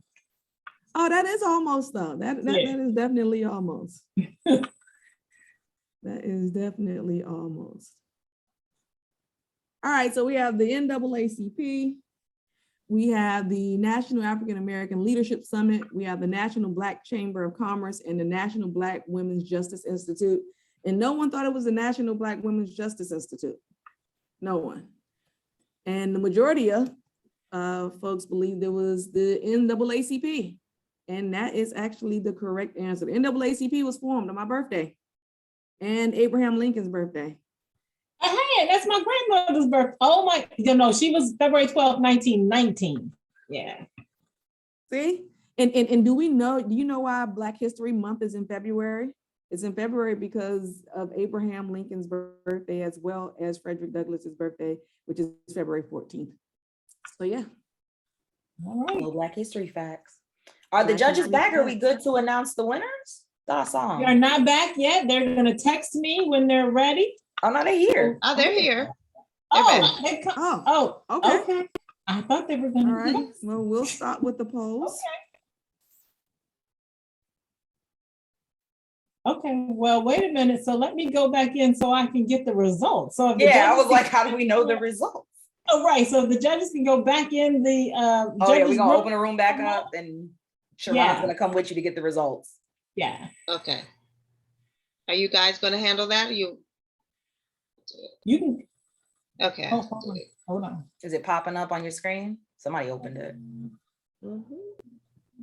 Are you doing it, Judge Kelsey, or? No, I you got can it. Go in, Kim. You can go in and do it. Okay. I did it. You guys should get it now. Okay. All right. It didn't come up? I have another. Hold on a second while we work that out. Hold up. I think you got to open the room. There we go. All right, cool. And then you about to go over there, Sharon?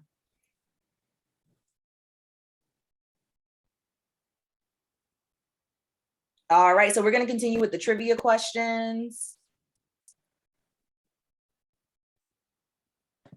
We're going to continue with the trivia questions. I have a couple of polls up here. Trivia up here. So I can either web post too. So however you want to do it. we'll do a couple of these and then we'll switch back. Okay. Sadly, the scheduled keynote speaker for the 10th Bourne Scholarship Banquet was a no-show. Who stepped in that evening and delivered a powerful keynote address? This is Bourne history, so you would have to be in Bourne to know this one. Thank you so much for the congratulations, everyone. I'm glad you enjoyed the event. Now, this one is Bourne history. Judge Houghton is a guest. Anyone else? Yeah, that's a tough one. It's the niche role. Judge Alex Williams. Good, Judge Alameen. It was Judge Alex Williams, who was a past president of Bourne Bar. He was on the Bourne First video. He is one of the founders of J. Franklyn Bourne Bar Association. Oh, God. Judge Williams was the first African-American state's attorney for Prince George's County. Am I right? Somebody co-sign me. That sound right. And yes, you're right. Now has, you're right. I'm right. Thank you. And he also currently has a Justice and Equity Institute at University of Maryland, still very involved with Bourne. So I'm glad that we got to get that fact out there. Who was the first African-American doctor to practice in Frederick, Maryland? This is another tricky one. I'll push the trickier ones to the end. Chandrika? Yeah. The results, check your text message.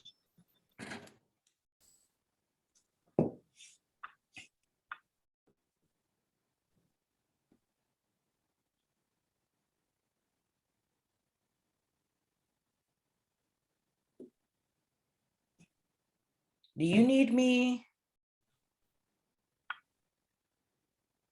Yeah, Sharana. Okay. Denise, can you take over for a minute? Huh? Yes, Denise, can you take over the polls for me? I can. Thank you. All right. Okay, so I have a few more poll questions. I'll launch this one. This should be an interesting one. All right. What was the first Black-owned company to be traded on the New York Stock Exchange?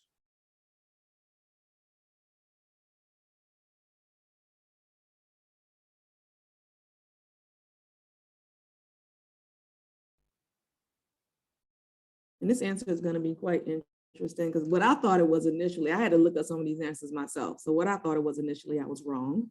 And we have Johnson & Johnson and BET are kind of running neck and neck right now.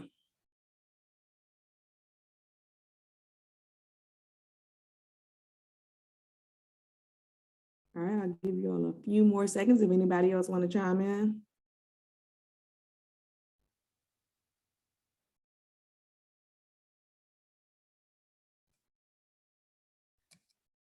All right, the answer is Black Entertainment Television. I actually thought it was Johnson & Johnson, but research shows that it is BET, Black Entertainment Television.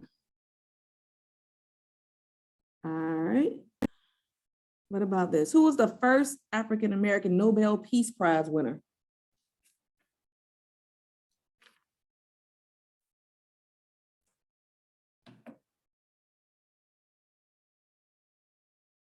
All right, I see you all. Some say Nelson Mandela.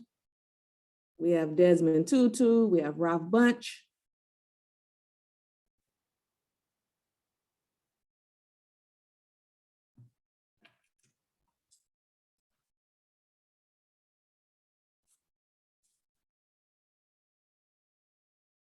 All right, I think all the answers are in.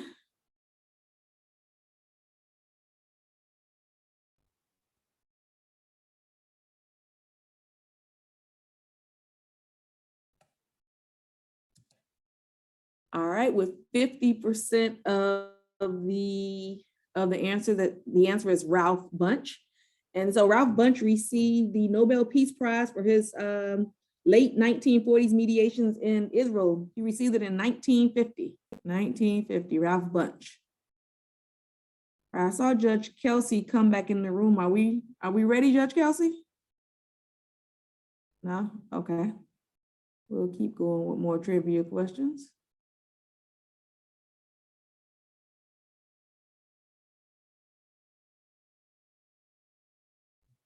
All right, which civil rights activist gained notoriety in the late 19th century for her scathing editorials denouncing racial injustice?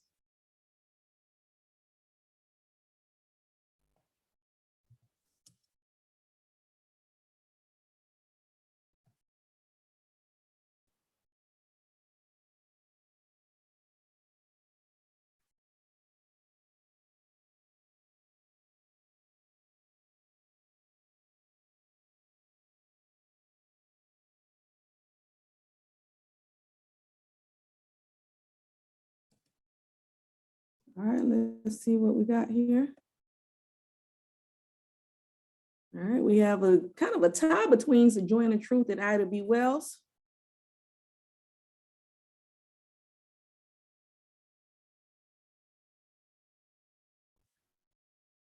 All right.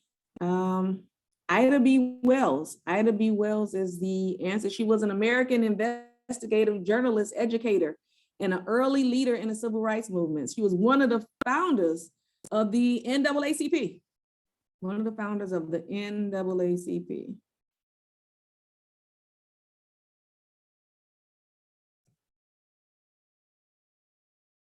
All right, let's see what else we have. All right, this is an easy one. I think everyone should get this. Everyone can participate in this one here.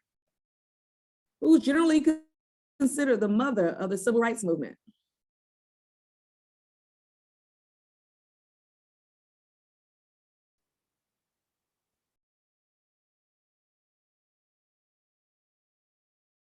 All right, I know we've tossed around the name Harriet Tubman today. I don't think we've heard Susan B. Anthony, but definitely we've heard Rosa Parks.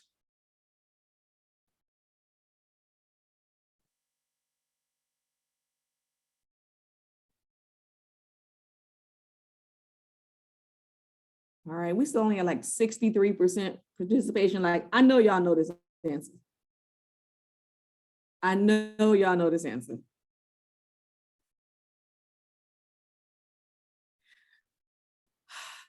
Okay, come on.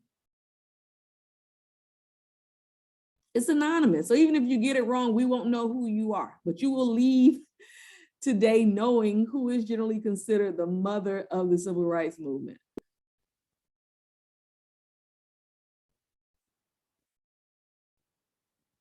All right, all right. Rosa Parks. Rosa Parks is generally considered the mother of the civil rights movement, the bus boycott.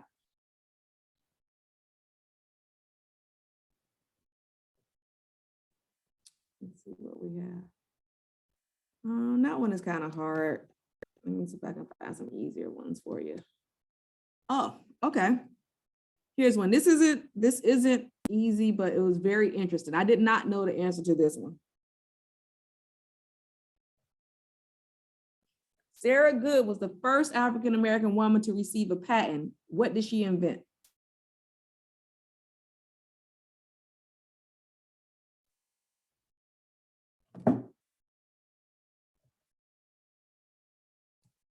Like I said, I did not know the answer to this.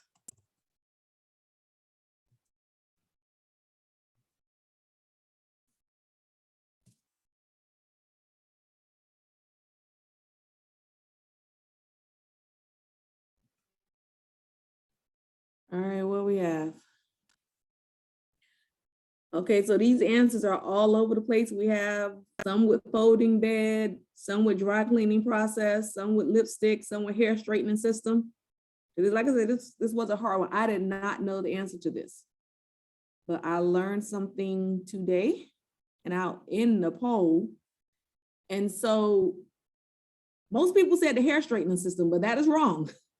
The correct answer is the folding bed. Sarah Good received a patent for the Murphy bed. You all know the bed that you can fold up into the wall. And she received the patent July 14th, 1885. It was patent number, they said number 322, 177. I don't know what that means, but yeah, she received the patent in 1885 for the Murphy bed. So the bed that we all see in hotels and other different places that folds up in the wall, that was Sarah Good. First African-American woman to receive a patent. And I think I see the judges back. Are we ready to proceed? We are Not yet, we're doing a little bit of math. Yeah. Okay, so ask a few more questions. Yes, please. Okay. Let's see. All right, here's one. This one is for our high school students. In 1950, Ralph Ellison received the National Book Award for what book? Where you at, Gabriel?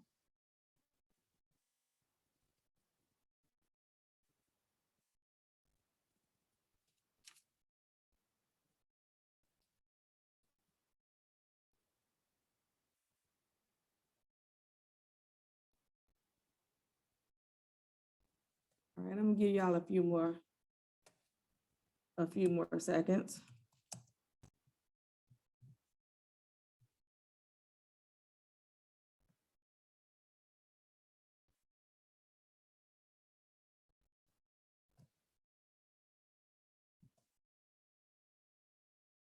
All right, Ralph Ellison, Invisible Man. Invisible Man. And Invisible Man was published in 1952 and addressed many of the social and intellectual issues faced by African Americans. Very good read. I don't. When I was in high school, they used to make us read Invisible Man. I'm not sure you still read it as a requirement, but if not, definitely something you should pick up. And 79% of you all got that correct.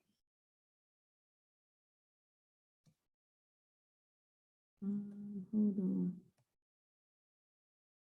Let's see, I'm trying to find something that's not too difficult. All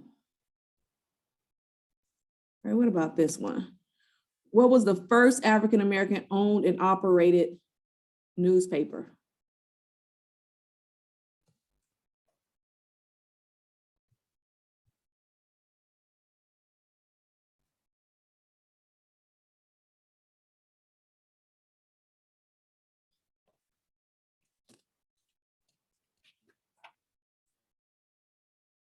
All right, let's see what we're looking like in our polls.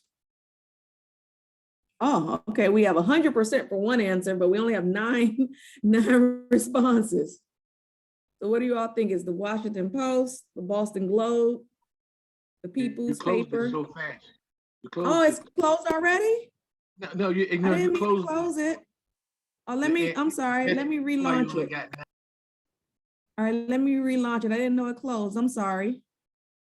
There you go.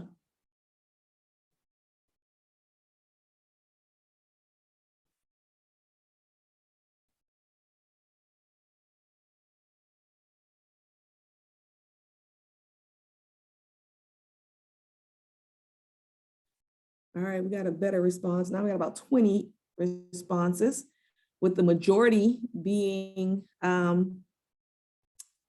Freedom's Journal. I'll give you all a few more seconds.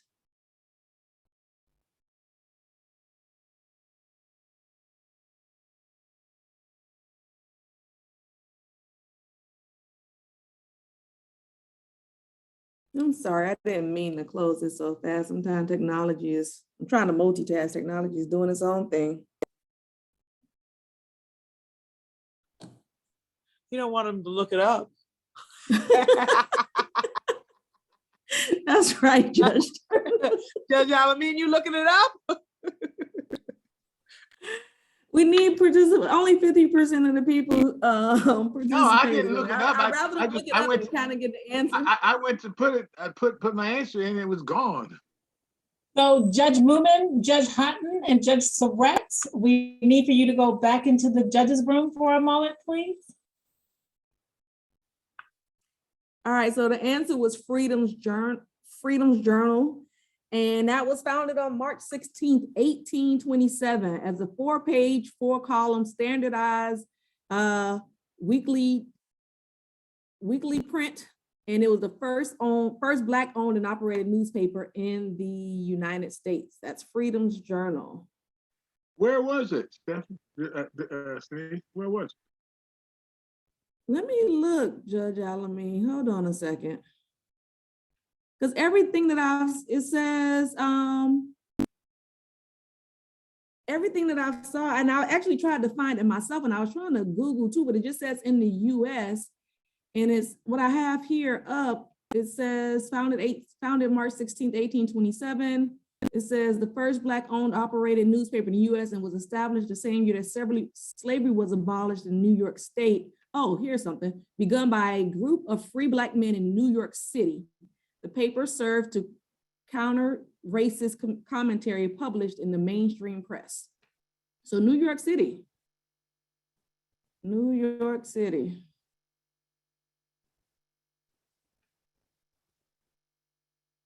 All right.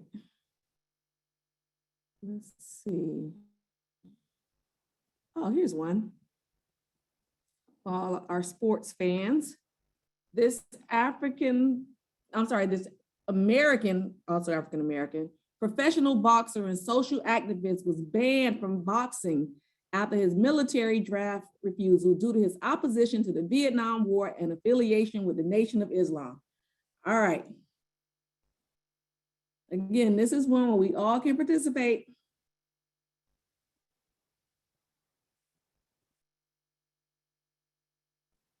Brad, I need you to participate in the poll quiz, sir, not in the chat.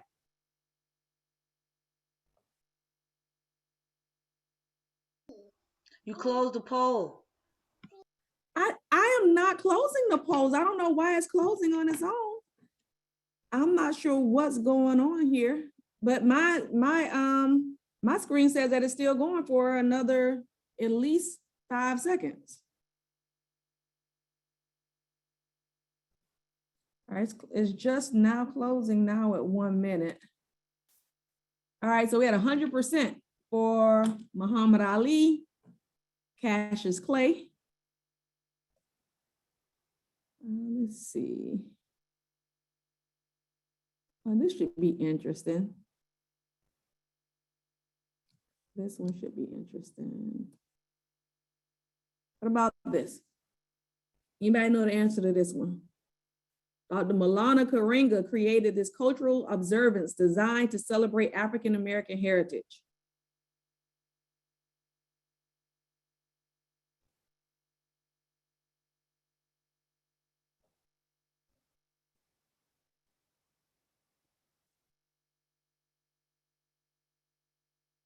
And we have some folks that saying Black History Month. We have some Martin Luther King Jr. Day, some Kwanzaa. We have 0 for Juneteenth.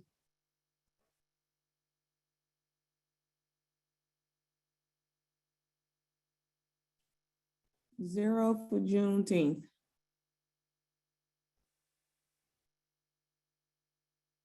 All right. Kwanzaa. The answer is Kwanzaa. I feel like I'm talking to myself. I need Chandrika back. Y'all all on mute. I'm just here just having a lonely conversation by myself. All right, let's see. And we're almost out of questions, ladies and gentlemen. Okay, this one is pretty, I didn't know, I'll tell you, I didn't know the answer to this one. So I'll see how many of you all may know the answer to this one. What US president ended segregation in the US Armed Forces by issuing an executive order?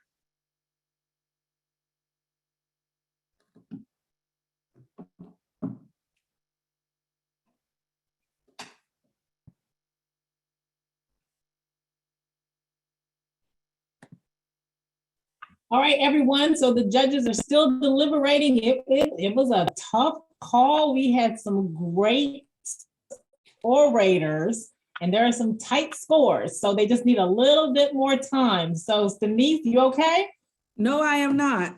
What happened? Okay, well, we literally have one more question. Oh, good, because I have some. Okay, all good. All right. Okay, so you all keep the questions coming. Hopefully it won't be too much longer. It's a nail biter and we'll have a winner soon, or winners soon. All right, so I'm going to end this last poll that I started. All right, so the question was, what US president ended segregation in the US Armed Forces by issuing an executive order? And the correct answer to that is Harry S. Truman, 1948. 1948, President Harry S. Truman signed the executive order establishing the President's Committee on Equality of Treatment and Opportunity in the Armed Services, committing the government to integrating the segregated military. Yep, and 38% of us got that correct. All right, Chandrika, you have more questions? Yes, I do. Okay. All right, these are for the chat. So the question is, who was the first African-American doctor to practice in Frederick, Maryland? Ooh, sorry, don't do. Do we have answers? This one's a tricky one. It's more of a little nuanced question, but Dr. Bourne, good one, Brad. The correct answer is, I know this is a hard one, is Dr. Ulysses Grant Bourne. So you didn't get that. Who got that? Gabriel, how you know that? Gabriel, unmute yourself. How you know that? Don't play with me. You showed it on the screen before. What'd you say? You showed it on the screen before. Oh. I appreciate your honesty. Unable to practice medicine in an all-white Frederick County hospital, Dr. Ulysses Bourne founded a hospital in 1919 that served all races. His son later became the first Black doctor with privileges at Frederick Medical Hospital. Dr. Bourne co-founded the Frederick branch of the NAACP, and he created a dedicated space for Black residents to experience the arts. So what they're saying more politely was that his hospital was the only hospital for about 8 years that served Black patients. Is this okay? We good? Suspense time is over. Okay. And we have some winners. Are all our judges back? Okay, the first thing I want to do, and as y'all can see, like I said, the scoring was tight, the competition was tough, the orations were fabulous and fantastic. And we have to choose 3 winners, and the judges have chosen 3 winners. I want to thank all of those who presented. You all did an amazing job. I want to thank everyone who's here in support. I want to thank our judges, and I want to thank the committee so much for your hard work. And now for the announcing of the winners. So our 3rd place oration winner for the 2022 J. Franklyn Bourne Bar Association Oratorical Contest is Divanny Lobos. Everyone, a round of applause for Divanny Lobos. Congratulations. All right, and our 2nd place winner for this year's J. Franklyn Bourne Bar Association Oratorical Contest is Joyce Banjo. Everyone, round of applause for Joyce Banjo. Great job, Joyce. Great job, great job, great job. And now for the 1st place announcement. Yeah, just like they do on TV, they drag it out. For this year's 2022 J. Franklyn Bourne Bar Association Oratorical Contest is Angel Atuonah. Everyone, congratulations to Angel Atuonah, our 1st place winner. Now, what I need from you all, I know I asked for headshots, but the other thing I'm going to need from everyone is your address in the event that you fail to put it on your paperwork so that we can get your certificates, your vouchers for your funds, and also the plaque, which will go to our top 3 orators, which will say that you presented excellent and your orations were excellent, and it will identify you as 1st, 2nd, and 3rd place winners. So everybody hang around, because the next thing, or at least the orators hang around, because now you have the opportunity to speak directly with the judges so that they can give you their comments and most importantly, their critiques. The critiques really are the most important part, because that's where you learn and you become even greater than you are right now. So we will start with Gabriel Wilkerson. Sharon, hold on a second, just so everyone's clear. So all of the participants, I wanted to say everyone for attending. Thank you so much for coming. Be safe. We'll see you next year. Bourne Speaks 2022.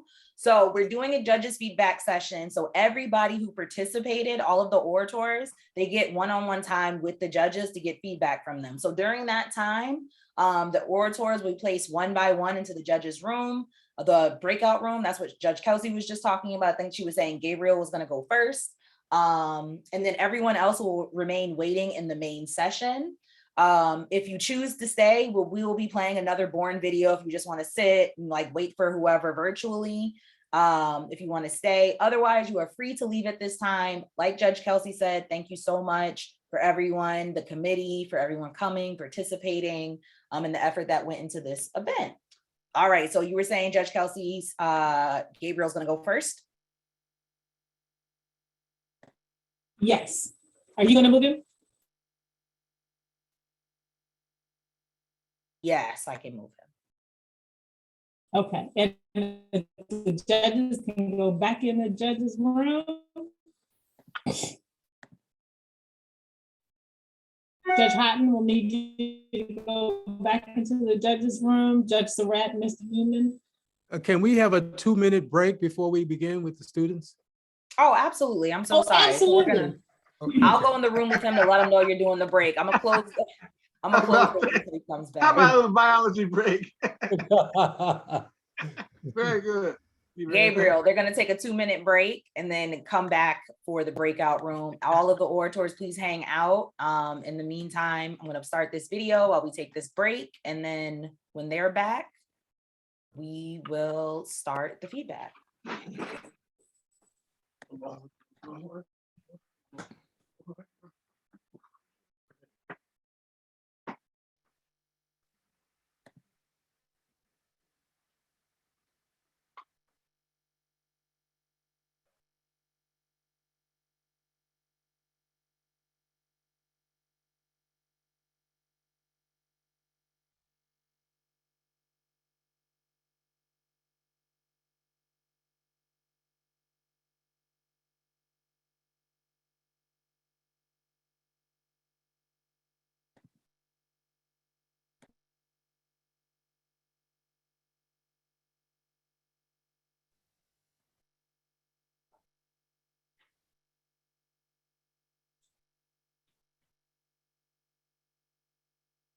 Hey, Lauren. Oh, it's just ending. It was long. And if everybody could be sure and make sure they're muted. I probably 105, but it's okay.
Chandrika, we can't hear the video.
chance to donate or to participate in the silent auction. You'll see that I'm wearing a shirt here. I'm as strong as the woman next to me. It's from one of our donors and vendors, Mess in a Bottle. You can still bid on items in our silent auction. But first, we're gonna go into our intermission. Good evening. My name is Dolores Dorsonville. I'm a judge in the District Court for Prince George's County, Maryland, and I also serve as the co-chair for the Women's Committee of the J. Franklyn Bourne Bar Association. The annual event that we like to put on every year is the Women's Committee Annual Scholarship Tea. The tea first began in 2004 under the Black Women's Bar Association of Suburban Maryland, and it started off as a small group of women, approximately 30 of us, who got together in Columbia, Maryland to discuss issues that are important to women of color.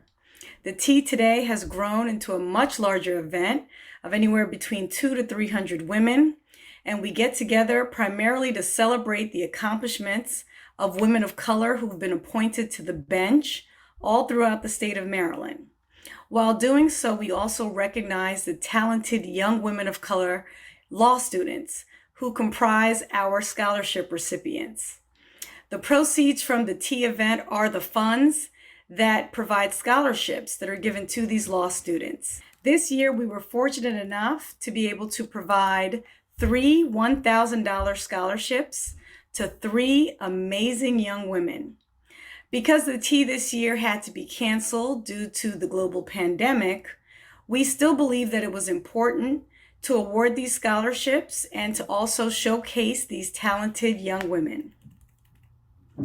The recipients this year are Morgan Bodenrain. She's a 3L at George Washington Law School. I just want to say thank you to the Bourne Bar Association for awarding me with this opportunity.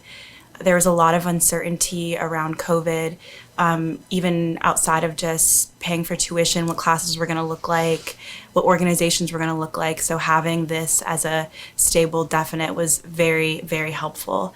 I used those scholarships to buy my textbooks this semester. It's very helpful because I have a full course load, which was also unexpected because I was supposed to have an externship for the summer, but things didn't, or for the semester, but things didn't line up because of COVID. So I'm very, very appreciative for this opportunity, and I want to thank you guys for honoring me with this scholarship. Dion Dillard, she's a 1L student at the UDC David A. Clark School of Law.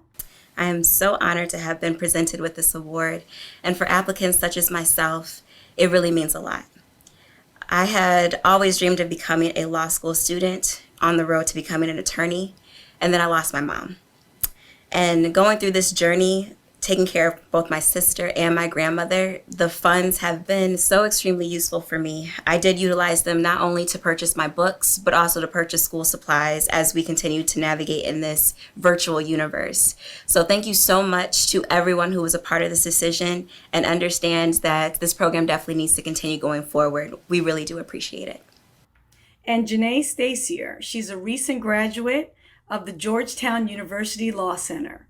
I am so honored and thrilled to accept the Women's Book Scholarship and so thankful to have been named as a recipient.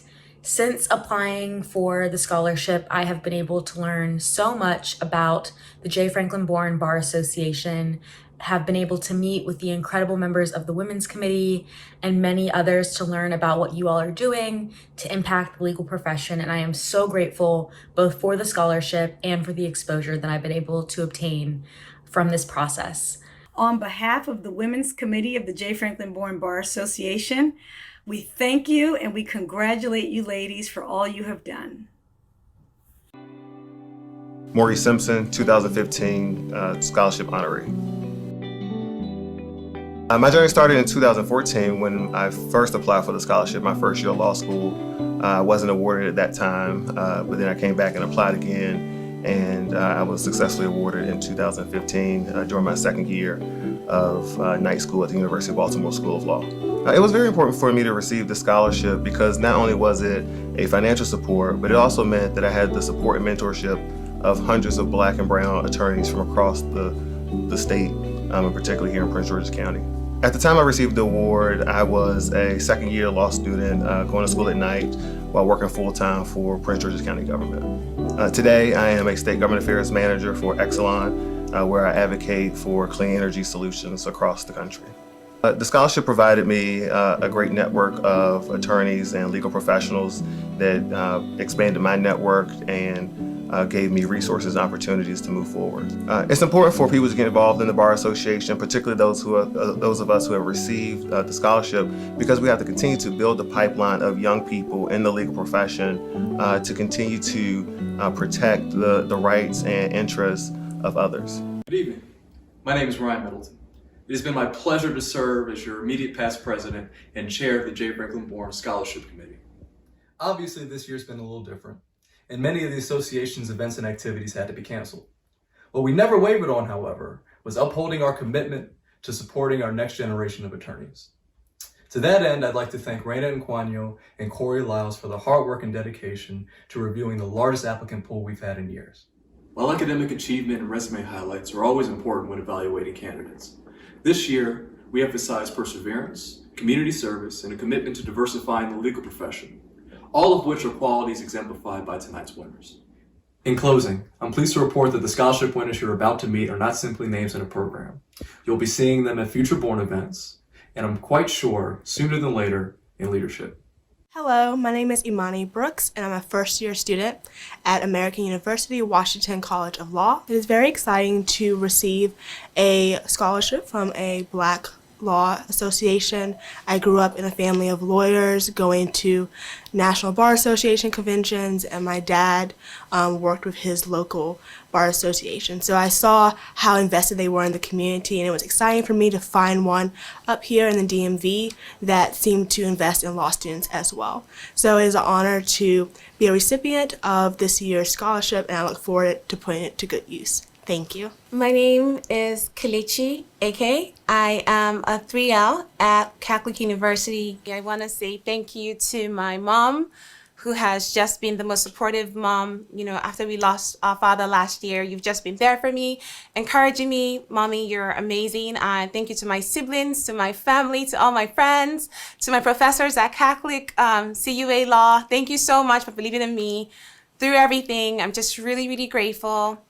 This scholarship for me is a reminder that it doesn't matter where you start, as long as you keep pushing forward, you will get to where you need to be.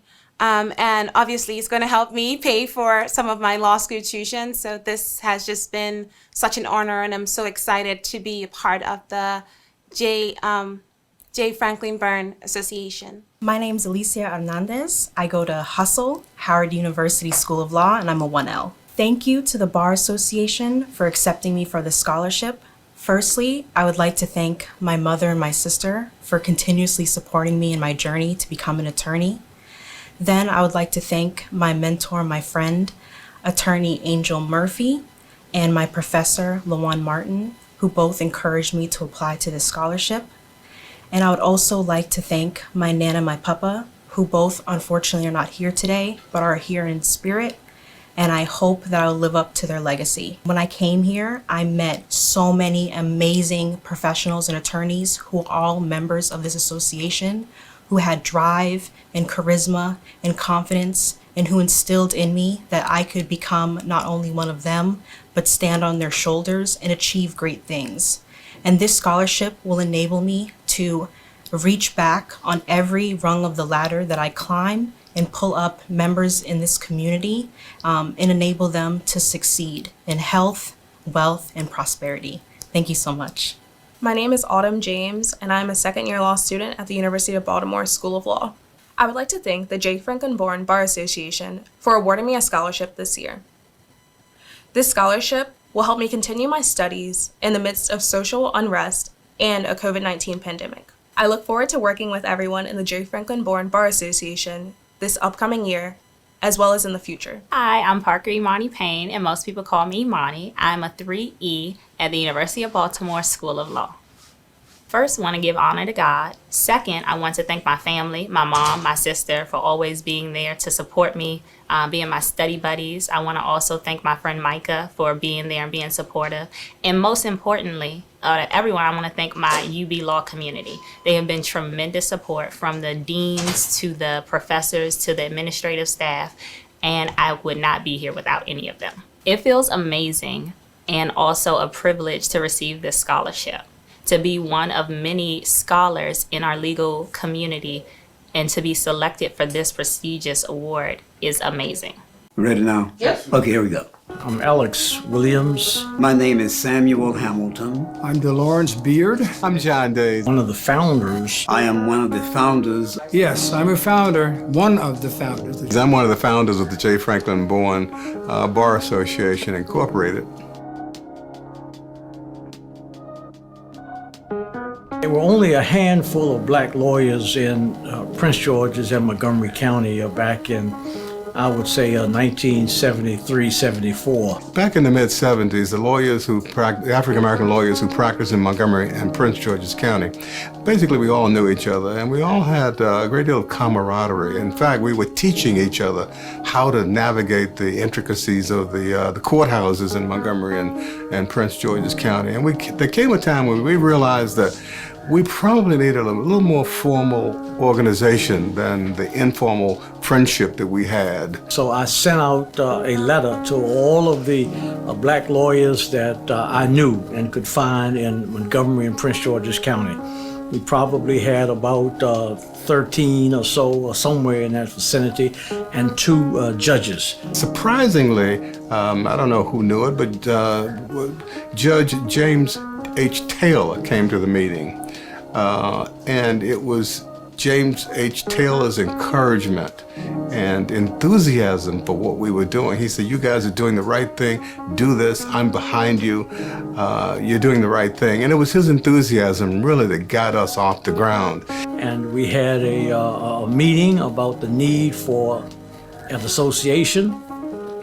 And everyone agreed that we would start this club at the time. It was Judge Taylor's suggestion that we name our organization after the first African-American judge in Montgomery or Prince George's County, J. Franklyn Bourne. So that night we became the J. Franklyn Bourne Law Club. Well, the Bar Association originally started as a law club. This association moved from a law club where we patterned ourselves after the Lauren Miller Law Club in Seattle, which was my idea that I had gotten. And then when we had people like Lonzell Martin and others who had great business minds, they came and then drafted up articles of incorporation and bylaws to make us an association. The concept or the mission of the J. Franklyn Bourne Bar Association was an idea that we should have more participation in the governmental affairs in this county, Prince George's and Montgomery County. I am just honored that a number of us got together to start it, but we never envisioned that it would grow the way that it has grown. And that's because we've had some very powerful men and women who have come into the suburbs in both Prince George's and Montgomery County with fresh ideas and a lot of talent. The fact that we have so many young people today in this organization when we only started off with about 15 people. And we're very proud of every member of the Bar Association, every member of the J. Franklyn Bourne Association, and exceedingly proud of the efforts of the J. Franklyn Bourne Association to extend its services to the larger community, not just the African American community, the larger community.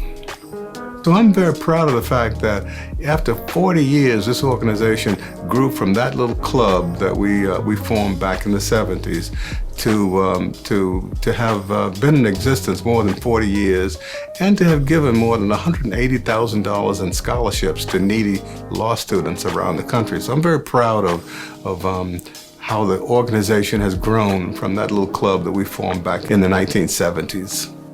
To have been a founder, I think this was planting a seed, part of the group that planted a seed that has made a tremendous difference in our community, Prince George's and Montgomery counties.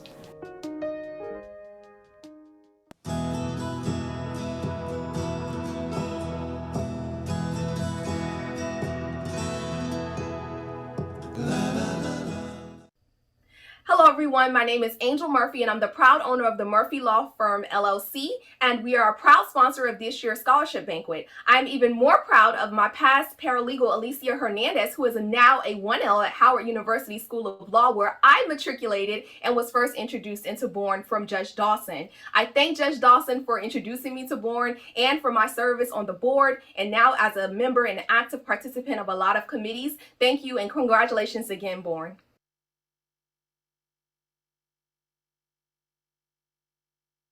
At our banquet, every year, we give 2 community service awards to people who are committed to community service, committed to Bourne's objectives, and who have had an impact on the community from which they come. The communities being Prince George's County and or Montgomery County or the state. The first award winner is Danielle Moore. Danielle Moore is the current chair of the J. Franklyn Bourne Community Service Committee. Hello, my name is Danielle Moore, and I want to say thank you for nominating and selecting me to be one of the recipients for this year's Community Service Award. I am honored. Community service has been deep in my background. I was raised to give back to those less fortunate and who may be in need. I'm very deeply committed to community service.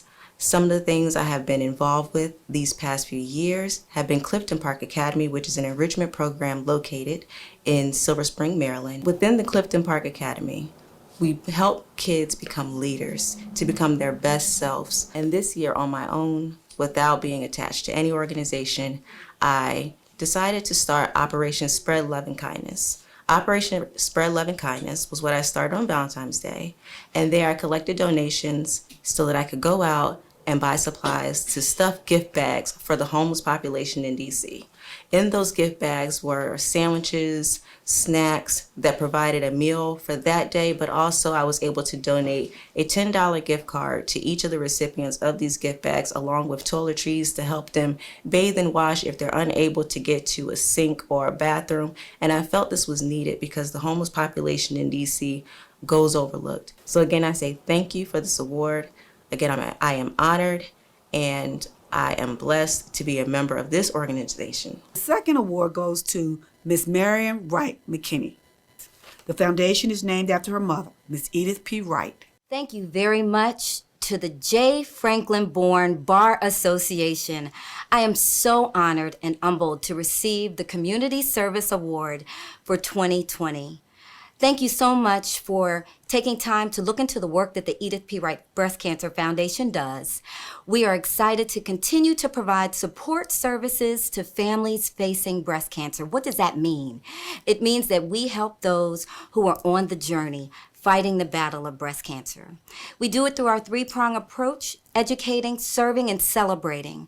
We partner with schools, we help breast cancer survivors and patients, and we celebrate medical practitioners, family members, caregivers, and our community.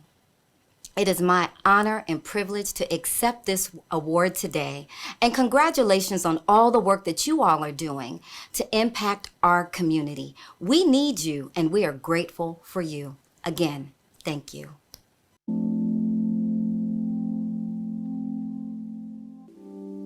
We had a number of events that I think we as the Bourne were honored and proud to sponsor and present to the community. One of the most memorable events, which we still undertake thanks to Judge Hassan El-Amin, is the Oratorical Contest. The J. Franklyn Bourne Bar Association Bi-County High School Oratorical Contest, which I've been blessed to be able to coordinate since 2000. Over the past 20 years, I've had 19 contests.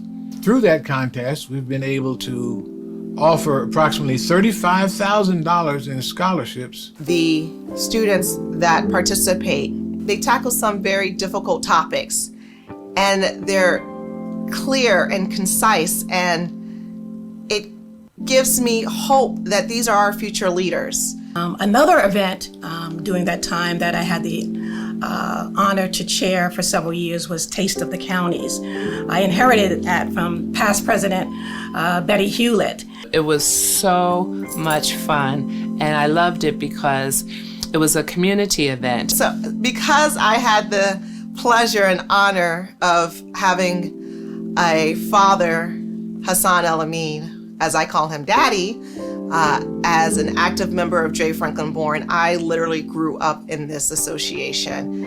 I was able to go to the Taste of the Counties as a kid and walk around and try some of the delicious food and help my dad make his deviled eggs. It's an event that I would look forward to growing up. Additionally, the male participants went way out to exhibit their extraordinary culinary talents. And I think some of us were joking about some of my cooking and some of the other members of the association who were outstanding cooks. So why not showcase the men of Prince George's and Montgomery counties who cook? So not to mention I won several of those awards of the best outstanding cook for the J. Franklyn Bourne. One of the dishes one year was chocolate cheesecake with the inner layer of sweet pitted cherries. The J. Franklyn Bourne Bar Association, the county bar, the community, the kids, families, it was just a wonderful event. We raised a lot of money, but the money wasn't the focus of it. It was the camaraderie, the competition between the guys cooking and the families and the kids running around. So it was just, I think the Taste of the County was one of those events that was just so memorable. The service project that I initiated with J. Franklyn Bourne was Christmas in April. Christmas in April was a project started with the county executive, Paris Glendenning, in the late 1980s. And it's a wonderful organization that tries to work on the homes of those needy and senior residents in Prince George's County. And once I worked with them, with the county exec, I went back to Bourne, into the Prince George's County Bar Association, and asked if anybody would be willing to volunteer to do this work. And to my amazement, several attorneys joined that year and stayed involved in Christmas in April for the next 20. And even in the latest years when I have done less, I have noticed that Judge Sharon Kelsey stepped up and worked very hard with Christmas in April, and many other members. There was one woman who was a breast cancer survivor, and she also suffered seriously from osteoporosis. And while there were other things that she needed in the house that we were able to get for her, her biggest struggle was doing laundry. She didn't have a washer and dryer in her home, and she had to go to a laundromat, and that was very taxing on her joints. And so in addition to doing the beautification, we actually raised money and we surprised her. And the day that we did the work for her, the truck came backing up in, and we called her out, and the door to the truck rose up, and out came a brand new washer and dryer, and she was just, she was overwhelmed. So that probably was the highlight.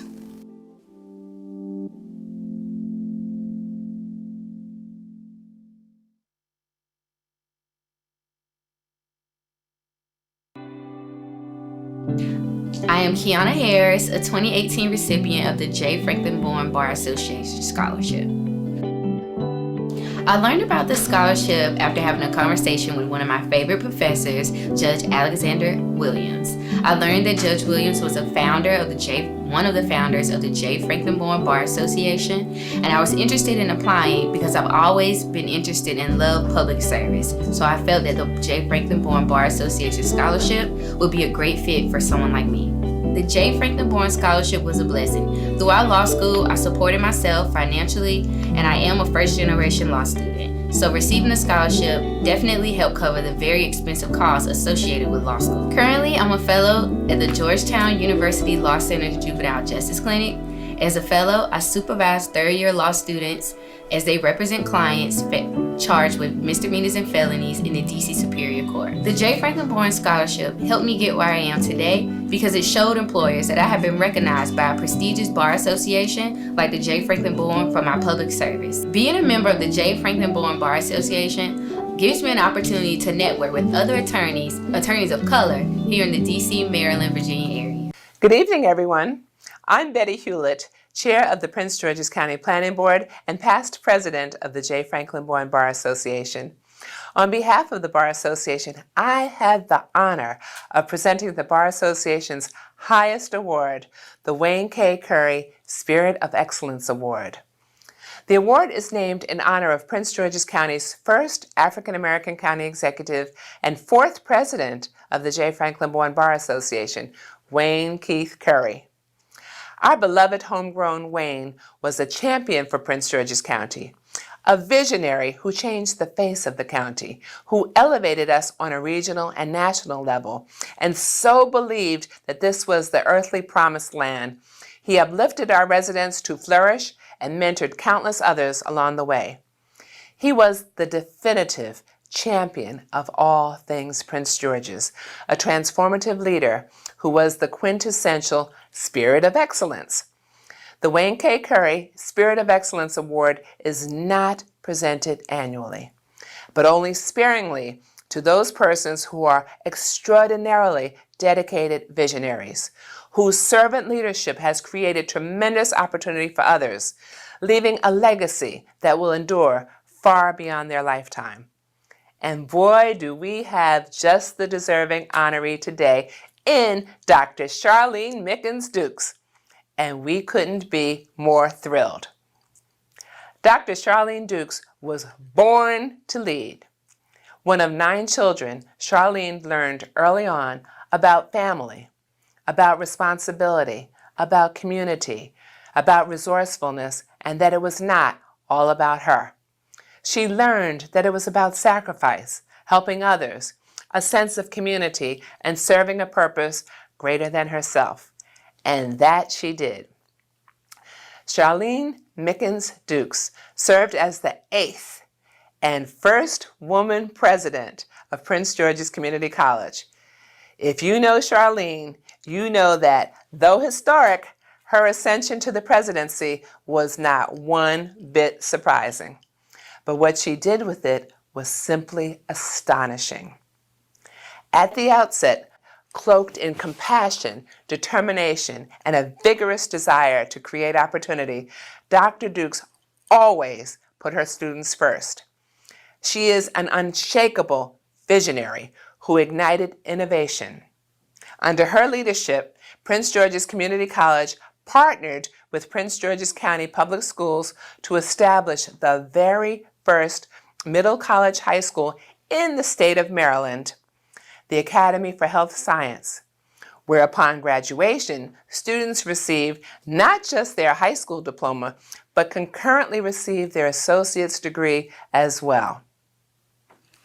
Subsequently, Prince George's Community College has added 6 more middle early colleges focusing on technology, hospitality, business, cybersecurity, and more. She created opportunities and possibilities, ensuring that her students have a viable pathway to the workforce or higher education.